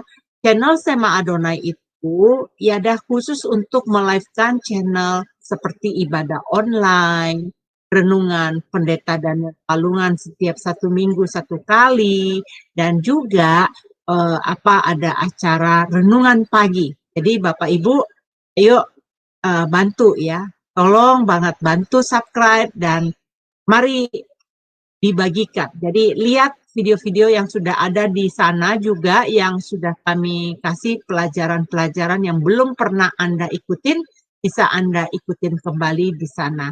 Terima kasih, demikian saya kembalikan ke Sis Aling. Ya, baik Ibu Heni, terima kasih untuk pembacaan channel-channel Sema Adonai seminggu depan dan juga channel yang relay YouTube. Baik Bapak Ibu sekalian, sekarang kita akan masuk kepada sesi tanya jawab dan diskusi mengenai materi malam ini. Bagi yang ingin bertanya, silakan raise hand terlebih dahulu agar dibuka mute-nya oleh operator kami. Wah, ini sangat menarik ya Ibu Heni mengenai materi citra diri ini yang dipaparkan oleh Pak Dedi tadi. Nah, yang saya mau tanyakan nih Pak Dedi, apakah citra diri seseorang yang tadinya positif, lalu kemudian dia masuk ke dalam lingkungan, misalnya lingkungan kerja, yang di dalamnya itu banyak orang-orang yang bercitra diri negatif. Nah, apakah itu bisa merubah citra diri orang tersebut, Pak Dedi? Yang dari positif Ya, menjadi negatif. Nah, gimana Pak? ya. Kalau untuk berubah, dia dari sesuatu yang positif awalnya dimulai. Untuk yang negatif rasanya tidak semudah itu. Kenapa? Karena dia sudah tahu kalau dia punya citra diri yang positif ini sudah terbentuk dan itu sesuatu yang dia tahu benar begitu ya, sesuatu yang enak, nyaman, indah begitu. Ketika dia mengikuti sesuatu yang salah, otomatis itu menjadi sesuatu yang dia tahu sebenarnya. Artinya kalau orang yang kalau secara rohani ya peka gitu dengan suara Roh Kudus misalkan gitu ya. Ketika dia sudah bergaul intim dengan Roh Kudus, dekat dengan Roh Kudus begitu kan, ada sesuatu yang negatif positif dia udah tahu dan itu dia nyaman dan dia tidak mungkin mau ikuti itu begitu. Tetapi justru saya percaya begini, orang yang punya citra diri yang positif, sekalipun dia cuma satu orang, dia punya komunitas citra diri negatif, dia bisa berdampak positif karena dia memulai dengan sesuatu yang positif. Dia bisa memberi efek yang positif buat orang yang negatif begitu. Jadi tidak mudah yang sudah terbentuk positif mengubah jadi yang negatif, tidak mudah begitu. Tidak mudah. Kalau misalnya misalnya Pak, dia itu ditempatkan di lingkungan kerja ya, Bu Heni kan kalau lingkungan kerja itu kan hampir setiap hari ya bergaul dengan orang-orang yang citra dirinya negatif dan kemudian dia harus menghadapi orang-orang yang ekstrim karakternya gitu misalnya. Nah ini apakah tidak bisa mempengaruhi orang itu Pak? Gitu. Jadi merubah dia gitu loh. Tadinya dia misalnya orang yang berpikir seperti itu loh Bu Heni kan karena dia bertahun-tahun bahkan berpuluh tahun mungkin ya di tempat itu dia harus Sulit menghadapi ya orang-orang. kalau menurut saya Gimana ya. tuh Pak Dedi kayak gitu? Nah, pertama kan selalu saya bilang kalau kita bisa melihat itu kan kita harus membangun satu hubungan relasi pribadi lebih dekat kan dengan dia gitu kan. Nah, tentunya memang kita harus melihat ya posisi kelemahannya dia itu apa sih sebenarnya dan efeknya apa sih misalkan kalau dia ada komunitas begitu mudah curiga misalkan atau mudah tersinggung misalkan seperti itu ya. Nah, kehadiran dia di situ itu membuat tidak nyaman orang yang ada di kelompok itu. Nah, bagaimana caranya? Tentunya ya udah kita masuk aja ke hubungan kepribadinya begitu. Jadi pada waktu kita mau memulihkan citra diri yang negatifnya dia itu, seringkali yang selalu saya kasih tahu gini, jangan mendakwa dia, jangan, karena kan dia menilai diri dia kan jelek, begitu. Sementara kalau kita lihat dirinya dia itu tidak seperti itu sebenarnya, begitu. Nah, jadi bagaimana kita memperbaiki mindsetnya dia, membangkitkan kepercayaan diri dia, bahwa kamu tuh lebih dari ini loh sebenarnya. Kenapa sih kamu selalu melihat apa diri kamu itu nggak bisa, selalu apa-apa nggak mau, selalu apa-apa nggak yakin begitu, takut nanti malu-maluin orang, takut nanti hasilnya ditolak begitu. Padahal kita lihat tidak seperti itu. Nah, karena dia melihat diri dia seperti itu, sementara kan orang lain kan lebih tahu nilai dia kan, begitu kan. Nah, jadi kita harus bangun hubungan pribadi kedekatan dengan dia. Begitu, kita harus arahkan dia, bangun. Kalau memang kita secara kelompok memang tidak mungkin semua merespon dengan baik. Kalau tadi saya bilang yang satu positif, yang antara yang negatif, itu mungkin tidak semuanya yang bisa langsung merespon begitu. Artinya semuanya langsung positif dalam waktu dekat kan tidak. Tetap aja perlu ada satu hubungan kedekatan, person to person, heart to heart begitu. Baru bisa begitu. Kalau enggak agak repot. Karena ini sudah mengakar sih ya, kalau yang model-model kayak begini begitu. Ya, ini jadi, ada tidak mudah. Ya Pak Musafir ya. Ya silakan Pak Musafir. Ya. Salam sahabat semua. Salam Pak Dedi. Ya, salam Pak. Salam Pak. Wah, luar biasa diberkatin ya Pak. Tapi ada sedikit mengganjal, bukan ini berpikiran negatif ya. Iya, Pak. Tapi ada yang bangga dengan dia cara hidup negatif. Oh iya bener itu. Iya benar. Iya, bahkan dia nggak sadar kalau dia negatif.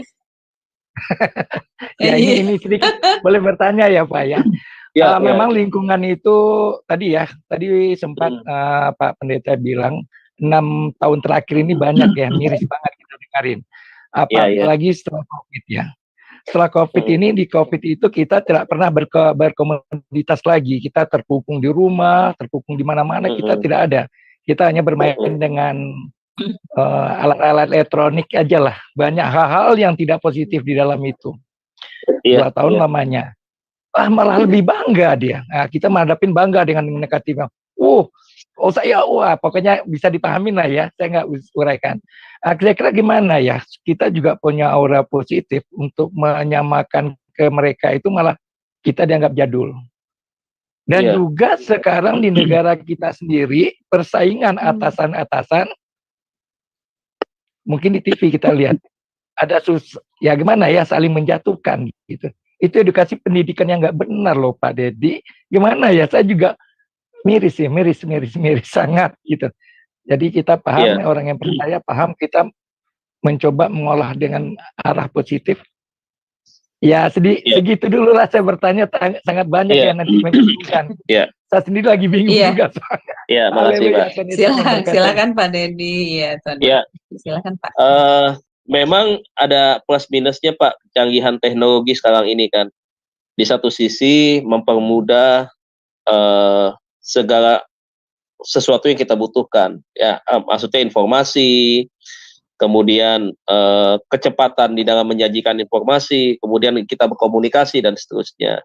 Tetapi jangan lupa juga tidak semuanya apa yang tadi Bapak sebutkan itu semuanya adalah sesuatu yang positif.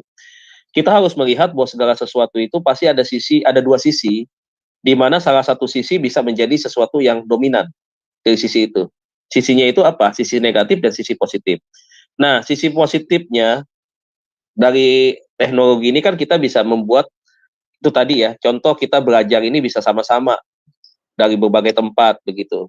Itu kan sesuatu yang positif. Tetapi sesuatu yang negatif juga ada. Tentunya apa? Kebiasaan-kebiasaan yang akhirnya membuat orang itu terlalu nyaman dengan kenyamanannya. Akhirnya kehilangan rasa dengan sesama, kehilangan komunikasi dengan sesama. Akhirnya yang ada adalah kesenangan-kesenangan kepada itu tadi, sesuatu yang menurut dia benar. Nah, makanya selalu saya bilang harus ada edukasi, Pak. Edukasinya di mana? Edukasinya selalu kita perlu juga menyampaikan ya. Satu dalam diskusi misalkan di dalam komunitas kayak begini nih, kita perlu yang namanya membahas segala sesuatu itu berdasarkan plus dan minusnya. Plus dan minusnya itu apa? Dan plus minusnya itu tidak hanya antara misalkan tadi dia berkomunikasi atau berinteraksi dengan orang yang di luar, tetapi dengan cara yang seperti itu saja Pak, itu kan sangat mengganggu sekali juga dari interaksi dia dengan orang yang terdekat dia, begitu. Itu kan sesuatu yang negatif sebenarnya yang terjadi. Nah, bagaimana artinya? Saya lihat memang perlu ada satu hal pengajaran-pengajaran yang mungkin yang bisa satu kali kan bisa dilihat begitu. Contohnya kayak di sini, kenapa nih? Di sini ada pelajaran pastoral konseling menyentuh kita kepada kepribadian masing-masing ya, individu manusia seperti itu. Karena dampaknya itu ya, jadi memang harus ada sesuatu yang perimbangan dalam menyajikan informasi. Apalagi itu tadi ya, sejak COVID bertahun-tahun sudah ada kenyamanan, ada sesuatu yang sudah mengikat Pak. Akhirnya terbentuk di dalam mindset, dalam pikiran begitu. Akhirnya banyak orang sekarang kan tidak perlu lagi mau berteman, berjumpa orang begitu. Ya udahlah, lebih enak kalau ini aja ke WA begitu. Nah, menurut saya memang kita nggak bisa Pak, nggak bisa melibatkan satu kelompok, institusi atau lembaga, tetapi kita juga harus bisa melibatkan banyak ya. Misalkan keluarga perlu juga memahami tentang hal ini. Yang kedua adalah gereja juga harus ambil bagian di dalam memberikan pengajaran-pengajaran yang baik, bahwa adiksi ataupun manusia sebagai makhluk sosial itu tidak boleh fungsinya hilang begitu. Jadi informasi-informasi ini harus diperbanyak Pak. Jadi gereja harus ambil bagian, keluarga harus ambil bagian, terus juga ya itu tadi. Saya pikir ya di dalam komunitas-komunitas kita kayak di WA juga perlu ada informasi-informasi yang sehat, Pak. Kalau informasi-informasi yang tidak sehat jangan disampaikan, begitu. Oke, Pak. Saya Terima rasa kasih, itu. Pak. Iya, Pak. Terima kasih, Pak Dedi. Ya, Iya, terima kasih. sedikit. Ya, saya boleh tambahkan ya, Pak Dedi ya. Iya, silakan Pak. Boleh, Pak. Karena kita berapa persen kita ada di lingkungan keluarga saat sekarang, Pak? Saya sedikit bersaksi, saya berkeluarga 8 orang tua saya orang biasa saja ya. Tapi saya dicap dulu, saya dipanggil si bandel, jadi anak-anak saya si keling. Dulu memang nama-nama bully ya, nama-nama bully kami dikasih. Tapi itu nama kesayangan terasa sampai hari ini, Pak. Saya bangga dipanggil-panggil macam itu dulunya ya. Hari ini ya mereka, oh si keling itu udah jadi ini ya. Oh si ini udah jadi ini. Itu satu kebanggaan di kampung saya, Pak, di desa saya. Jadi itu bukan bully orang tua. Tapi sekarang pertanyaan untuk dini hari ini, bukan saya pesimis. Berapa persenkah kita berkumpul dengan keluarga? Dulu keluarga kami, keluarga besar, Pak, anaknya banyak. Tidur tuh dihitung, mau tidur 1, 2, 3, 4, udah cukup baru tutup pintu. Sekarang anaknya 2 paling banyak, atau 1 dimanja. Tapi berapa jam dia ketemu dengan orang tuanya? Dia diasuh sama pembantu. Iya, betul. Dua-duanya sibuk. Kita minta kita itu hadir sama dia. Ke sekolah siapa? Yang mandiin dia siapa? Jadi banyak ya sekarang yang banyak. Kita mengasihkan edukasi pendidikan. Pendidikan apa yang harus kita kasihkan? Kita kalau sekarang, Pak, ini lingkungan kita paham firman. Paham sekali kita udah mengerti. Amsal 29 ayat 17, didiklah anakmu akan menjadikan sukacita bagi kita. Kita akan merasakan itu. Udah terfokus dengan pola-pola positif. Tapi di sana banyak hal, Pak, di depan rumah kita, di samping kita, di belakang kita, tetangga kita, saudara kita, atau di guru-guru kelas-kelas kita, termasuk gereja. Tadi Bapak juga bilang, banyak juga di gereja terjadi pemulihan. Haleluya. Jadi sekarang memang ya kita harus menyampaikan positif. Berapa persen, Pak, kita untuk meningkatkan ini, Pak? Berapa persen? Kita tidak bisa sendiri. Tidak bisa sendiri. Banyak doktrin-doktrin yang lain yang satu sama lain bertentangan, Pak. Miris, Pak. Haleluya. Terima kasih, Pak. Pelajaran hari ini sangat memberkati. Ya, mungkin saya tambahkan juga, Pak. Berapa persen sebenarnya presentasenya? Presentasenya, Pak, keluarga itu jauh lebih besar. 3 tempat atau di mana anak-anak kita mendapatkan pendidikan, Pak. Sebenarnya yang paling besar porsinya itu adalah di rumah oleh orang tua. Itu pertama. Yang kedua itu adalah sekolah. Yang ketiga adalah gereja. Nah, seringkali zaman sekarang orang tua hanya menyerahkan kepada sekolah dan gereja.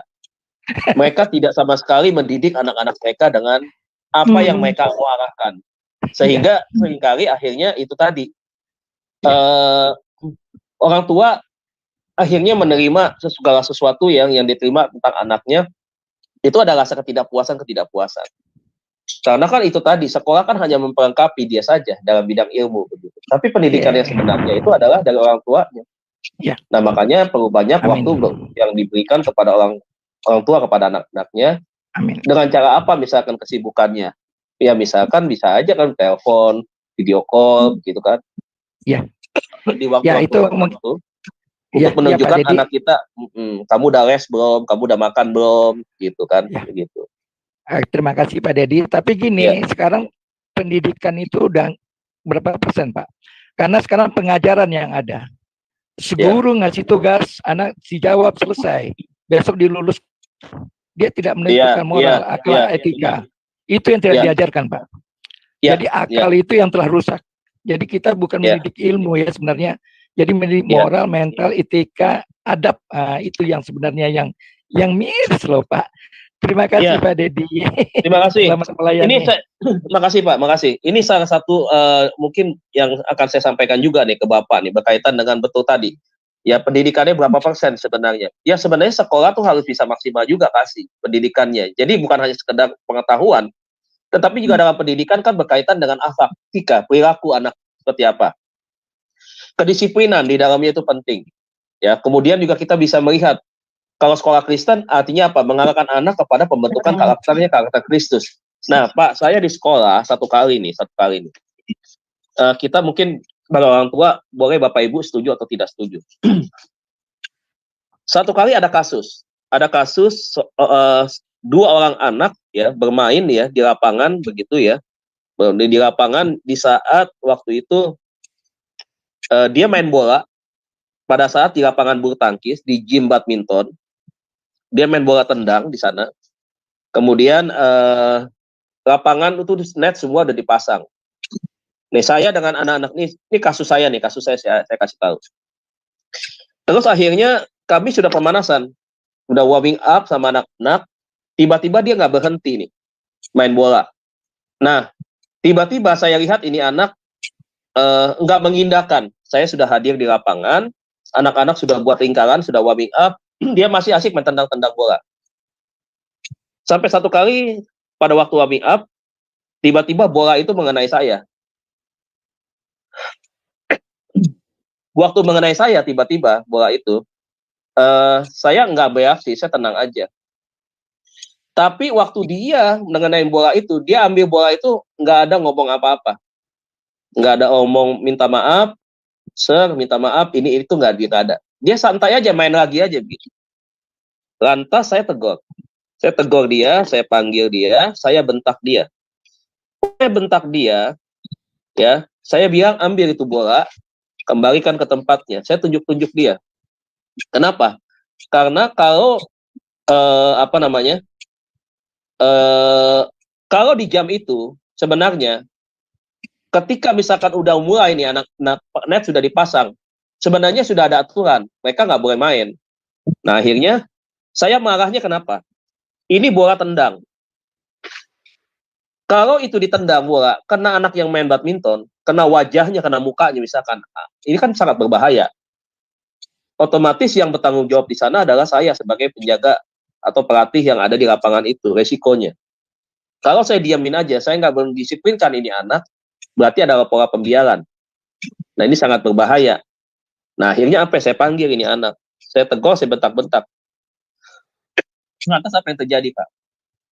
Ada yang ngadu ke sekolahan, ke sekolah, kemudian di sekolah itu disampaikan, saya marah besar, saya tunjuk dia, saya marahi dia, kemudian saya suruh itu bola ambil, dan kemudian saya taruh lagi. Tapi itu anak nggak mau meladenin.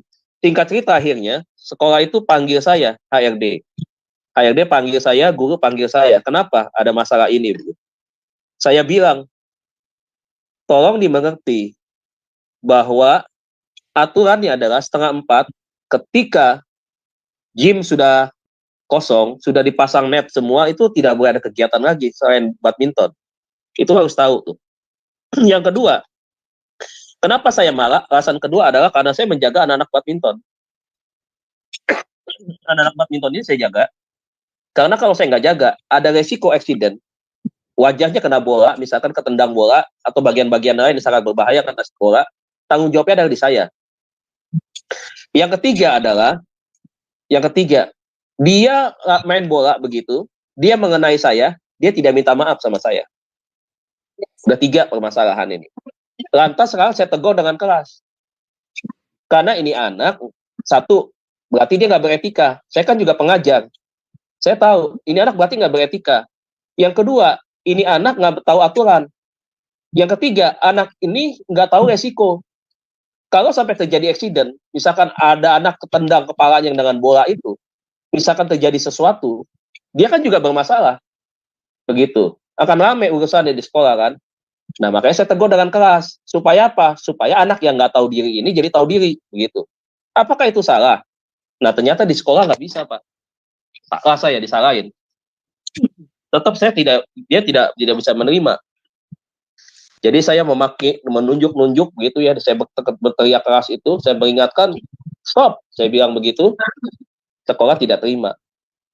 Saya aneh, di sini saya aneh. Makanya saya melihat bahwa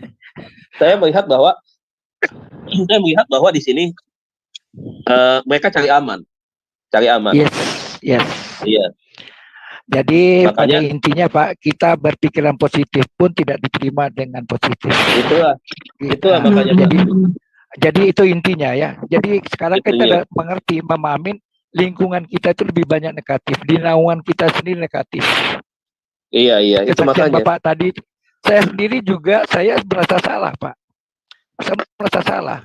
Saya meloloskan seorang calon guru di ilmu pendidikan keguruan.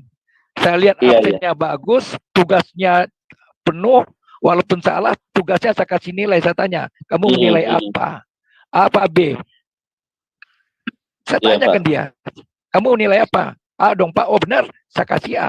Saya nggak periksa itu tugasnya. Atas setelah Bapak lah, dia masih nggak percaya diri, saya kasih B aja. Saya nggak tahu, penting dia lolos aja.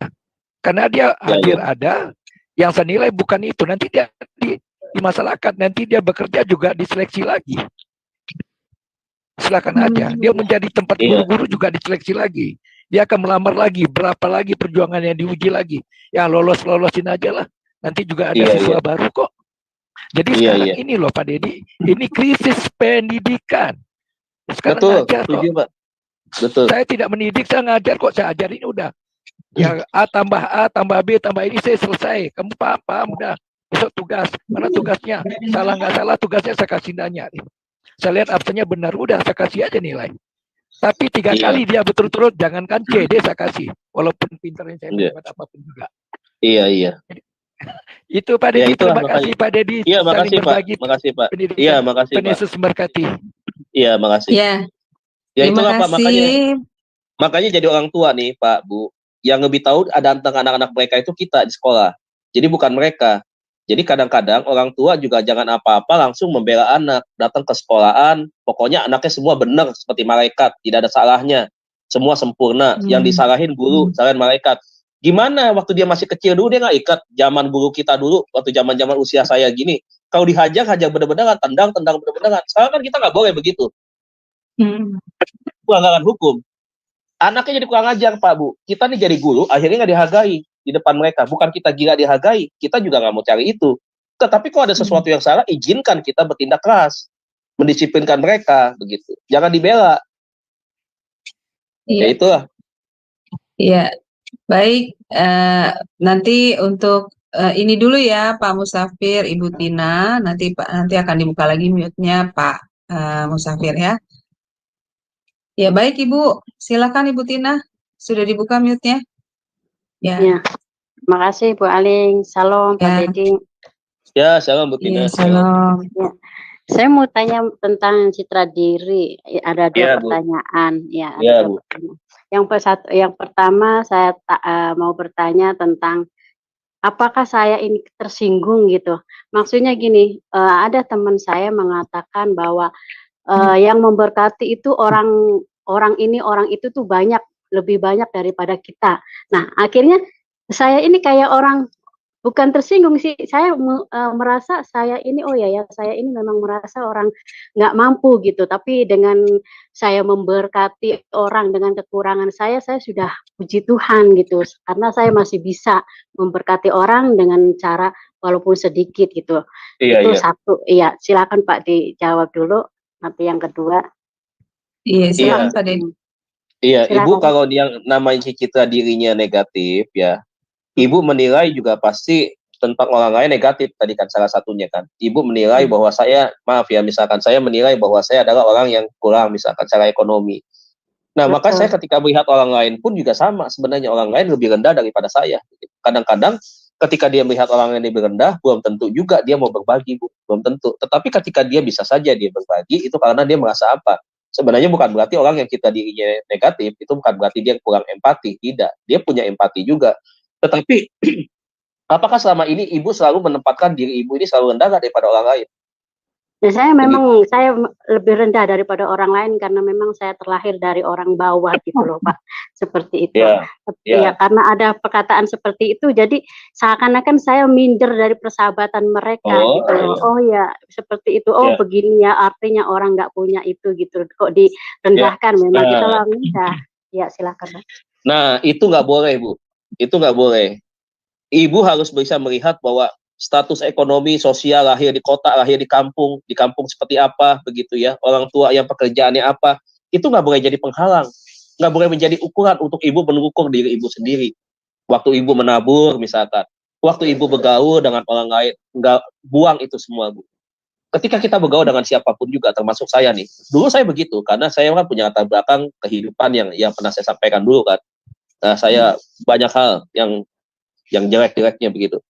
Tapi ketika sekarang saya menempatkan diri saya dari keluarga yang dulunya sama, tidak punya apa-apa, latar belakang kehidupan rumah tangga orang tua hancur dan seterusnya. Ketika sekarang saya bergaul dengan orang-orang yang itu, saya menempatkan diri saya, ya saya adalah saya, begitu.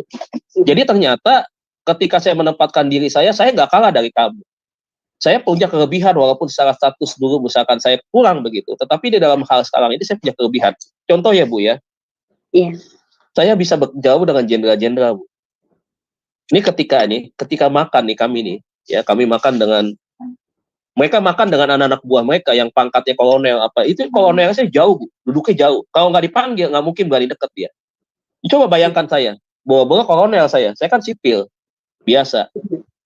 Saya makan dipanggil oleh mereka, makan seduduk meja dengan mereka, bintang 1, bintang 2. Coba mereka ngobrol sama seperti biasa kita ngobrol begitu. Nah, saya nggak ada rasa dulu, aduh dia tinggi ya, jenderal ya, waduh dia staf panglima TNI ya, aduh begini enggak tuh Bu. Begitu. Maka mereka sungkan dengan saya. Karena itu tadi, apalagi sekarang saya hamba Tuhan ya. Bukan karena udah hamba Tuhan ya nih, tapi dulu sebelum waktu prosesnya saya berubah, saya jadi punya citra diri yang positif, setelah dipulihkan itu, saya selalu menempatkan diri saya juga nggak kalah dengan mereka. Begitu. Jadi kenapa saya harus mengukur dengan segala sesuatu dengan saya merendahkan diri saya?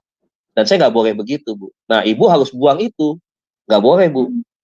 Begitu. Jadi Ibu nggak perlu minder, bergaul dengan orang yang jabatannya tinggi, dengan orang yang punya uang, dengan orang yang bisa kenal, Ibu nggak boleh begitu. Itu jadi penghalang buat Ibu. Padahal Tuhan kasih potensi yang lebih besar dari Ibu.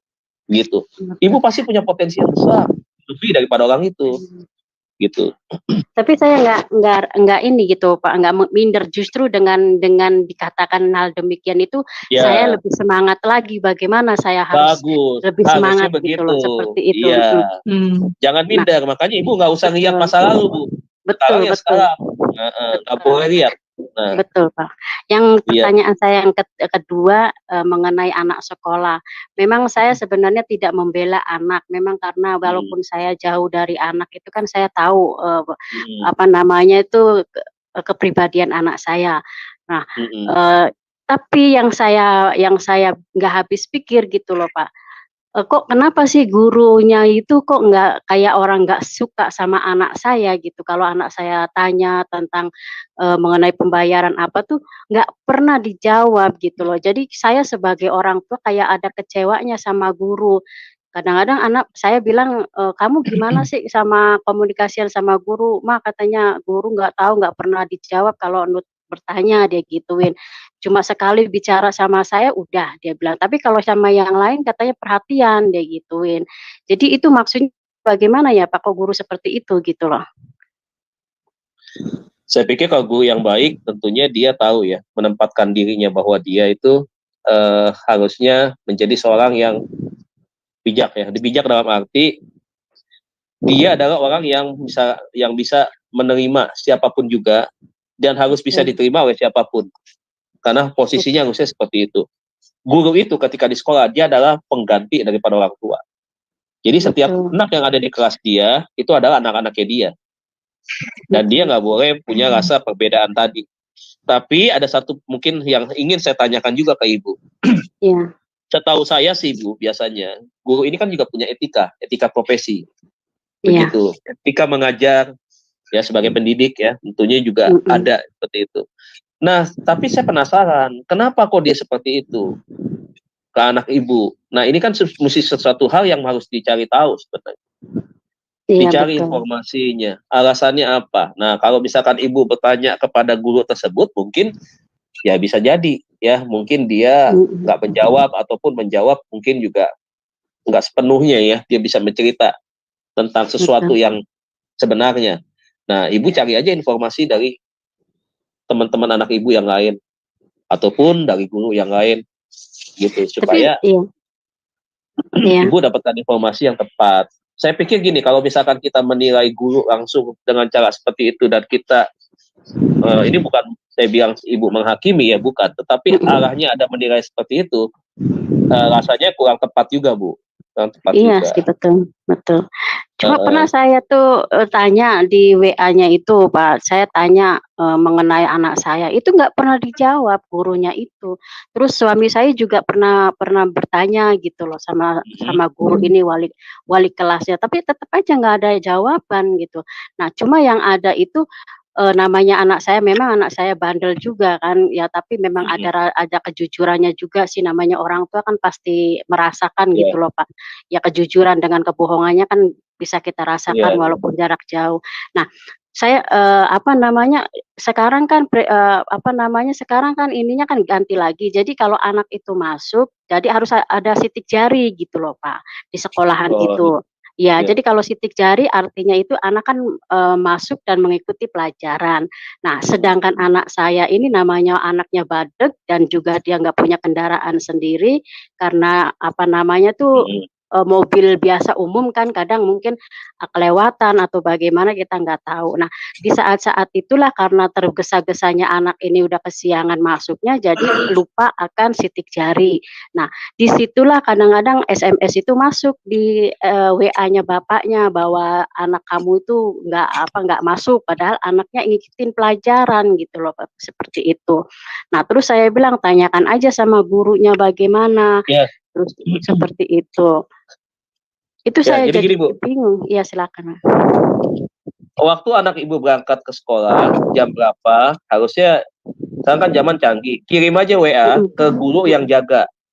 Guru yang jaga itu siapa? Jaga, minta WA-nya, kirim. Saya sedang di jalan jam sekian, begitu kan. Nah, terus kalau misalkan macet atau apa, sekarang kirim aja foto. Kan ada jamnya tuh pada saat diangkut, misalkan kendaraan, foto kirim aja. Jadi ada alasan bahwa ini memang macet di jalanan. Jadi memang harus sekolah tahu seperti itu. Yang kedua, Bu, saya pikir juga apakah anak sudah, kalau tahu macet begitu ya, berarti kan harus ada lebih awal lagi. Dia harus berjuang lebih keras lagi, dia bangun atau jalan berarti setengah jam ke depan lebih cepat lagi. Begitu. Jadi harus ada hitung. Jangan ikut dengan pola yang hari ini misalkan terlambat, besok diulangi di jam yang sama, ada kemungkinan kan terlambat lagi. Nah, berarti bagaimana supaya tidak terlambat, berarti ya mau tidak mau itu ya bukan resiko sebenarnya. Memang tugasnya dia untuk dia belajar lebih bertanggung jawab, lebih pagian jalannya. Jadi nggak terlambat. Jadi saya pikir itu, Bu. Nah, yang terakhir gini, Ibu cari saja saudara atau siapa yang terdekat dengan anak Ibu sekolah di sana, datang ke sekolah, berikan kuasa untuk mewakili Ibu dan minta informasi yang sejelas-jelasnya dari sekolah tentang apa yang menjadi halangan Ibu hari ini. Ya, tentang itu, informasi-informasi yang Ibu nggak dapatin. Jadi saya kira itu, Bu. Iya. Terima kasih Pak Dedi. Ya, makasih Ibu. Semuanya, iya, terima kasih. Tuhan Yesus berkati. Shalom. Makasih Bu El. Iya, terima kasih partisipasinya Ibu. Iya, baik. Pak Musafir, silakan Pak. Sudah dibuka mute-nya. Ya, monitor. Bu. Ya, silakan Pak. Pak Dedi, boleh saya tambahkan sedikit Pak buat Bu Nina ya? Oh iya, boleh Pak. Silakan Pak. Oke. Mungkin di sekolah itu satu kesatuan sekolah, guru itu juga ada tim dewan guru ya. Penilaian terhadap guru juga ada kok. Ada bertingkat. Jadi kalau untuk mewakili murid-murid itu ada komite. Bisa langsung aja. Atau kayak guru kelas kalau dia masih SD. Atau wali kelas kalau dia ada di tingkat SMP. Jadi itu ada tingkatannya. Kalau memang nakal ada guru-guru konseling ya, guru BK gitu loh ya. Gitu loh Bu, sarannya saya. Betul ya Pak Dedi ya? Ada tingkat satu kesatuan itu, satu kesatuan pendidik pengawasan soalnya. Iya, betul. Jadi guru itu tidak semena-mena juga. Ya, betul. Komite sekolah itu jembatan sekolah dengan orang tua memang, betul. Jadi guru itu juga tidak semena. Guru aja mengeluarkan anak suruh pulang lebih awal itu kita bisa kasih teguran ke guru itu. Karena itu hak seorang anak untuk menerima satu mata jam pelajarannya di tingkat SD. Wah, kamu pulang aja cepat nih, tanggung. Dia mengurangi setengah jam aja kita bisa tuntut itu di Dewan Pendidikan. Itu loh Bu, itu saya tambah ya Pak Dedi, mohon maaf saya nyela. Iya nggak apa-apa Pak, makasih. Iya, boleh Pak, silakan. Iya. Terima kasih Pak Musafir untuk penambahannya ya bagi materi pembelajaran ini. Baik, sepertinya waktu juga sudah berjalan Lumayan ya Pak Dedi, hampir mau 2 jam ya. Jadi kita tutup saja ya Pak kelas ini. Silakan Pak Dedi closing statement-nya, lalu pimpin doa buat kita. Terima kasih Pak Dedi. Ya, silakan. Iya, jadi closing statement-nya malam hari ini berkaitan dengan citra diri. Yang pertama adalah saya menghimbau supaya kita punya pandangan yang positif tentang diri kita sendiri. Jangan mengukur segala sesuatu dengan segala sesuatu yang negatif.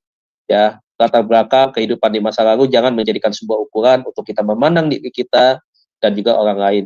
Bertindaklah ke depan dengan pikiran yang positif, melangkahlah maju, yakinlah dengan kemampuan diri Anda, dan percayalah bahwa saudara diciptakan Tuhan dengan maksud dan rencana yang indah, dan saudara punya potensi untuk saudara menunjukkan kapasitas saudara sebagai orang yang menyenangkan Tuhan selama saudara hidup, dan saudara bisa meraih impian, harapan, kesuksesan dengan kemampuan yang Tuhan sudah berikan buat Anda.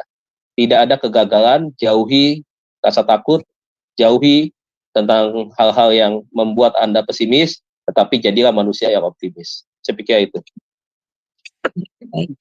Baik, kita berdoa, kita mengucap syukur malam hari ini atas kebaikan Tuhan, dan biar kiranya pelajaran ini bisa menjadi berkat bagi banyak orang. Tuhan Yesus berkati kita semua tentunya, kita berdoa. Bapa dalam surga, terpujilah namamu, kami bersyukur semua yang hadir dan menyaksikan acara ini ya Tuhan. Terima kasih waktu kesempatan kami boleh belajar Tuhan tentang citra diri. Kami yakin Tuhan pelajaran ini membukakan pengertian kami Tuhan bahwa kami adalah pribadi-pribadi yang punya kemampuan dan kapasitas yang luar biasa Tuhan. Ampuni kami Tuhan yang mungkin kami seringkali memandang dan melihat kami ini kecil, kami ini tidak punya apa-apa, kami ini tidak mampu, kami ini selalu kalah di dalam kompetisi. Dan justru kami melihat orang lain sangat hebat, sangat sempurna, sehingga kami tidak mungkin bisa, orang lain bisa. Bapak ampunilah pemikiran-pemikiran, perasaan-perasaan, cara sudut pandang kami Tuhan tentang diri kami yang salah ini ya Tuhan. Kami tahu Tuhan, kalaupun kami pernah Tuhan ataupun ada yang pernah mengalami Tuhan atau masih Tuhan memiliki hal-hal yang seperti ini, ampuni kami Tuhan karena ini tidak terlepas dari hal-hal yang menjadi penyebab. Entah itu kami pernah dibully pada masa kecil, kemudian juga karena mengalami gangguan mental, mendapatkan perlakuan yang tidak baik, kekerasan, pelecehan seks dan seterusnya. Bahkan juga Tuhan kami punya lingkungan yang tidak baik sehingga kami terpengaruh pada hal-hal yang membawa kami kepada satu pergaulan di mana pergaulan itu adalah pergaulan yang tidak pernah Tuhan mempercayakan kapasitas dan kemampuan kami, juga dari sisi pendidikan yang begitu rendah. Tuhan ampuni kami Tuhan, biarlah kami belajar sepenuh hati Tuhan, bahwa kami harus mencari Tuhan, hidup di dalam kebenaran, dan kami sungguh-sungguh Tuhan, dan kami mau terus belajar. Kami tidak mau berhenti Tuhan, karena ketika kami belajar, ilmu dan iman harus dibangun. Tidak ada habisnya kami untuk belajar, dan kami percaya Tuhan, iman kami pun di dalam Tuhan akan kami bawa Tuhan, di dalam kehidupan kami, sampai kami mengakhiri tugas kami masing-masing ya Bapak. Terima kasih Tuhan, di dalam nama Tuhan Yesus, dekati Tuhan, Shema Adonai, tangan Tuhan menolong dan menyertai Shema Adonai, untuk menjadi salah satu channel yang menjadi berkat bagi banyak orang. Di dalam nama Tuhan Yesus, kami serahkan istirahat kami malam hari ini, pertemukan kami untuk waktu-waktu yang akan datang. Kami percaya tangan Tuhan menolong dan menyertai kami, khususnya buat besok, di dalam ibadah online. Tuhan juga membukakan kami hikmat, pengertian, supaya kami dapat mengenal Tuhan lebih lagi. Di dalam nama Tuhan Yesus, terima berkat Allah Bapa kita di surga, cinta kasih daripada Tuhan kita, yang akan membawa kita semakin hari semakin bertumbuh, dengan tuntunan kuasa Roh Kudus. Di dalam nama Tuhan Yesus Kristus, setiap pribadi yang percaya dan diberkati, mari bersama-sama kita katakan, amin. Amin. Amin. Baik, terima kasih Pak Dedi untuk pelayanan yang luar biasa bagi kami malam ini. Baik Bapak Ibu yang terkasih dalam Kristus, untuk hari Sabtu depan, kelas kita libur ya, untuk merayakan perayaan libur Natal sampai dengan tanggal 26 Desember. Jadi 27 Desember kelas kita akan ada kembali dan aktif. Dan kami Shema Adonai mengucapkan Selamat Natal tahun 2023 dan Tahun Baru 2024 kepada Bapak Ibu sekalian. Semoga damai sejahtera dan sukacita Tuhan selalu beserta kita. Baik, terima kasih Bapak Ibu yang terkasih dalam Kristus. Kelas ini sudah berakhir dan selamat istirahat Bapak Ibu sekalian. Tuhan berkati. Shalom, shalom, shalom. Halo.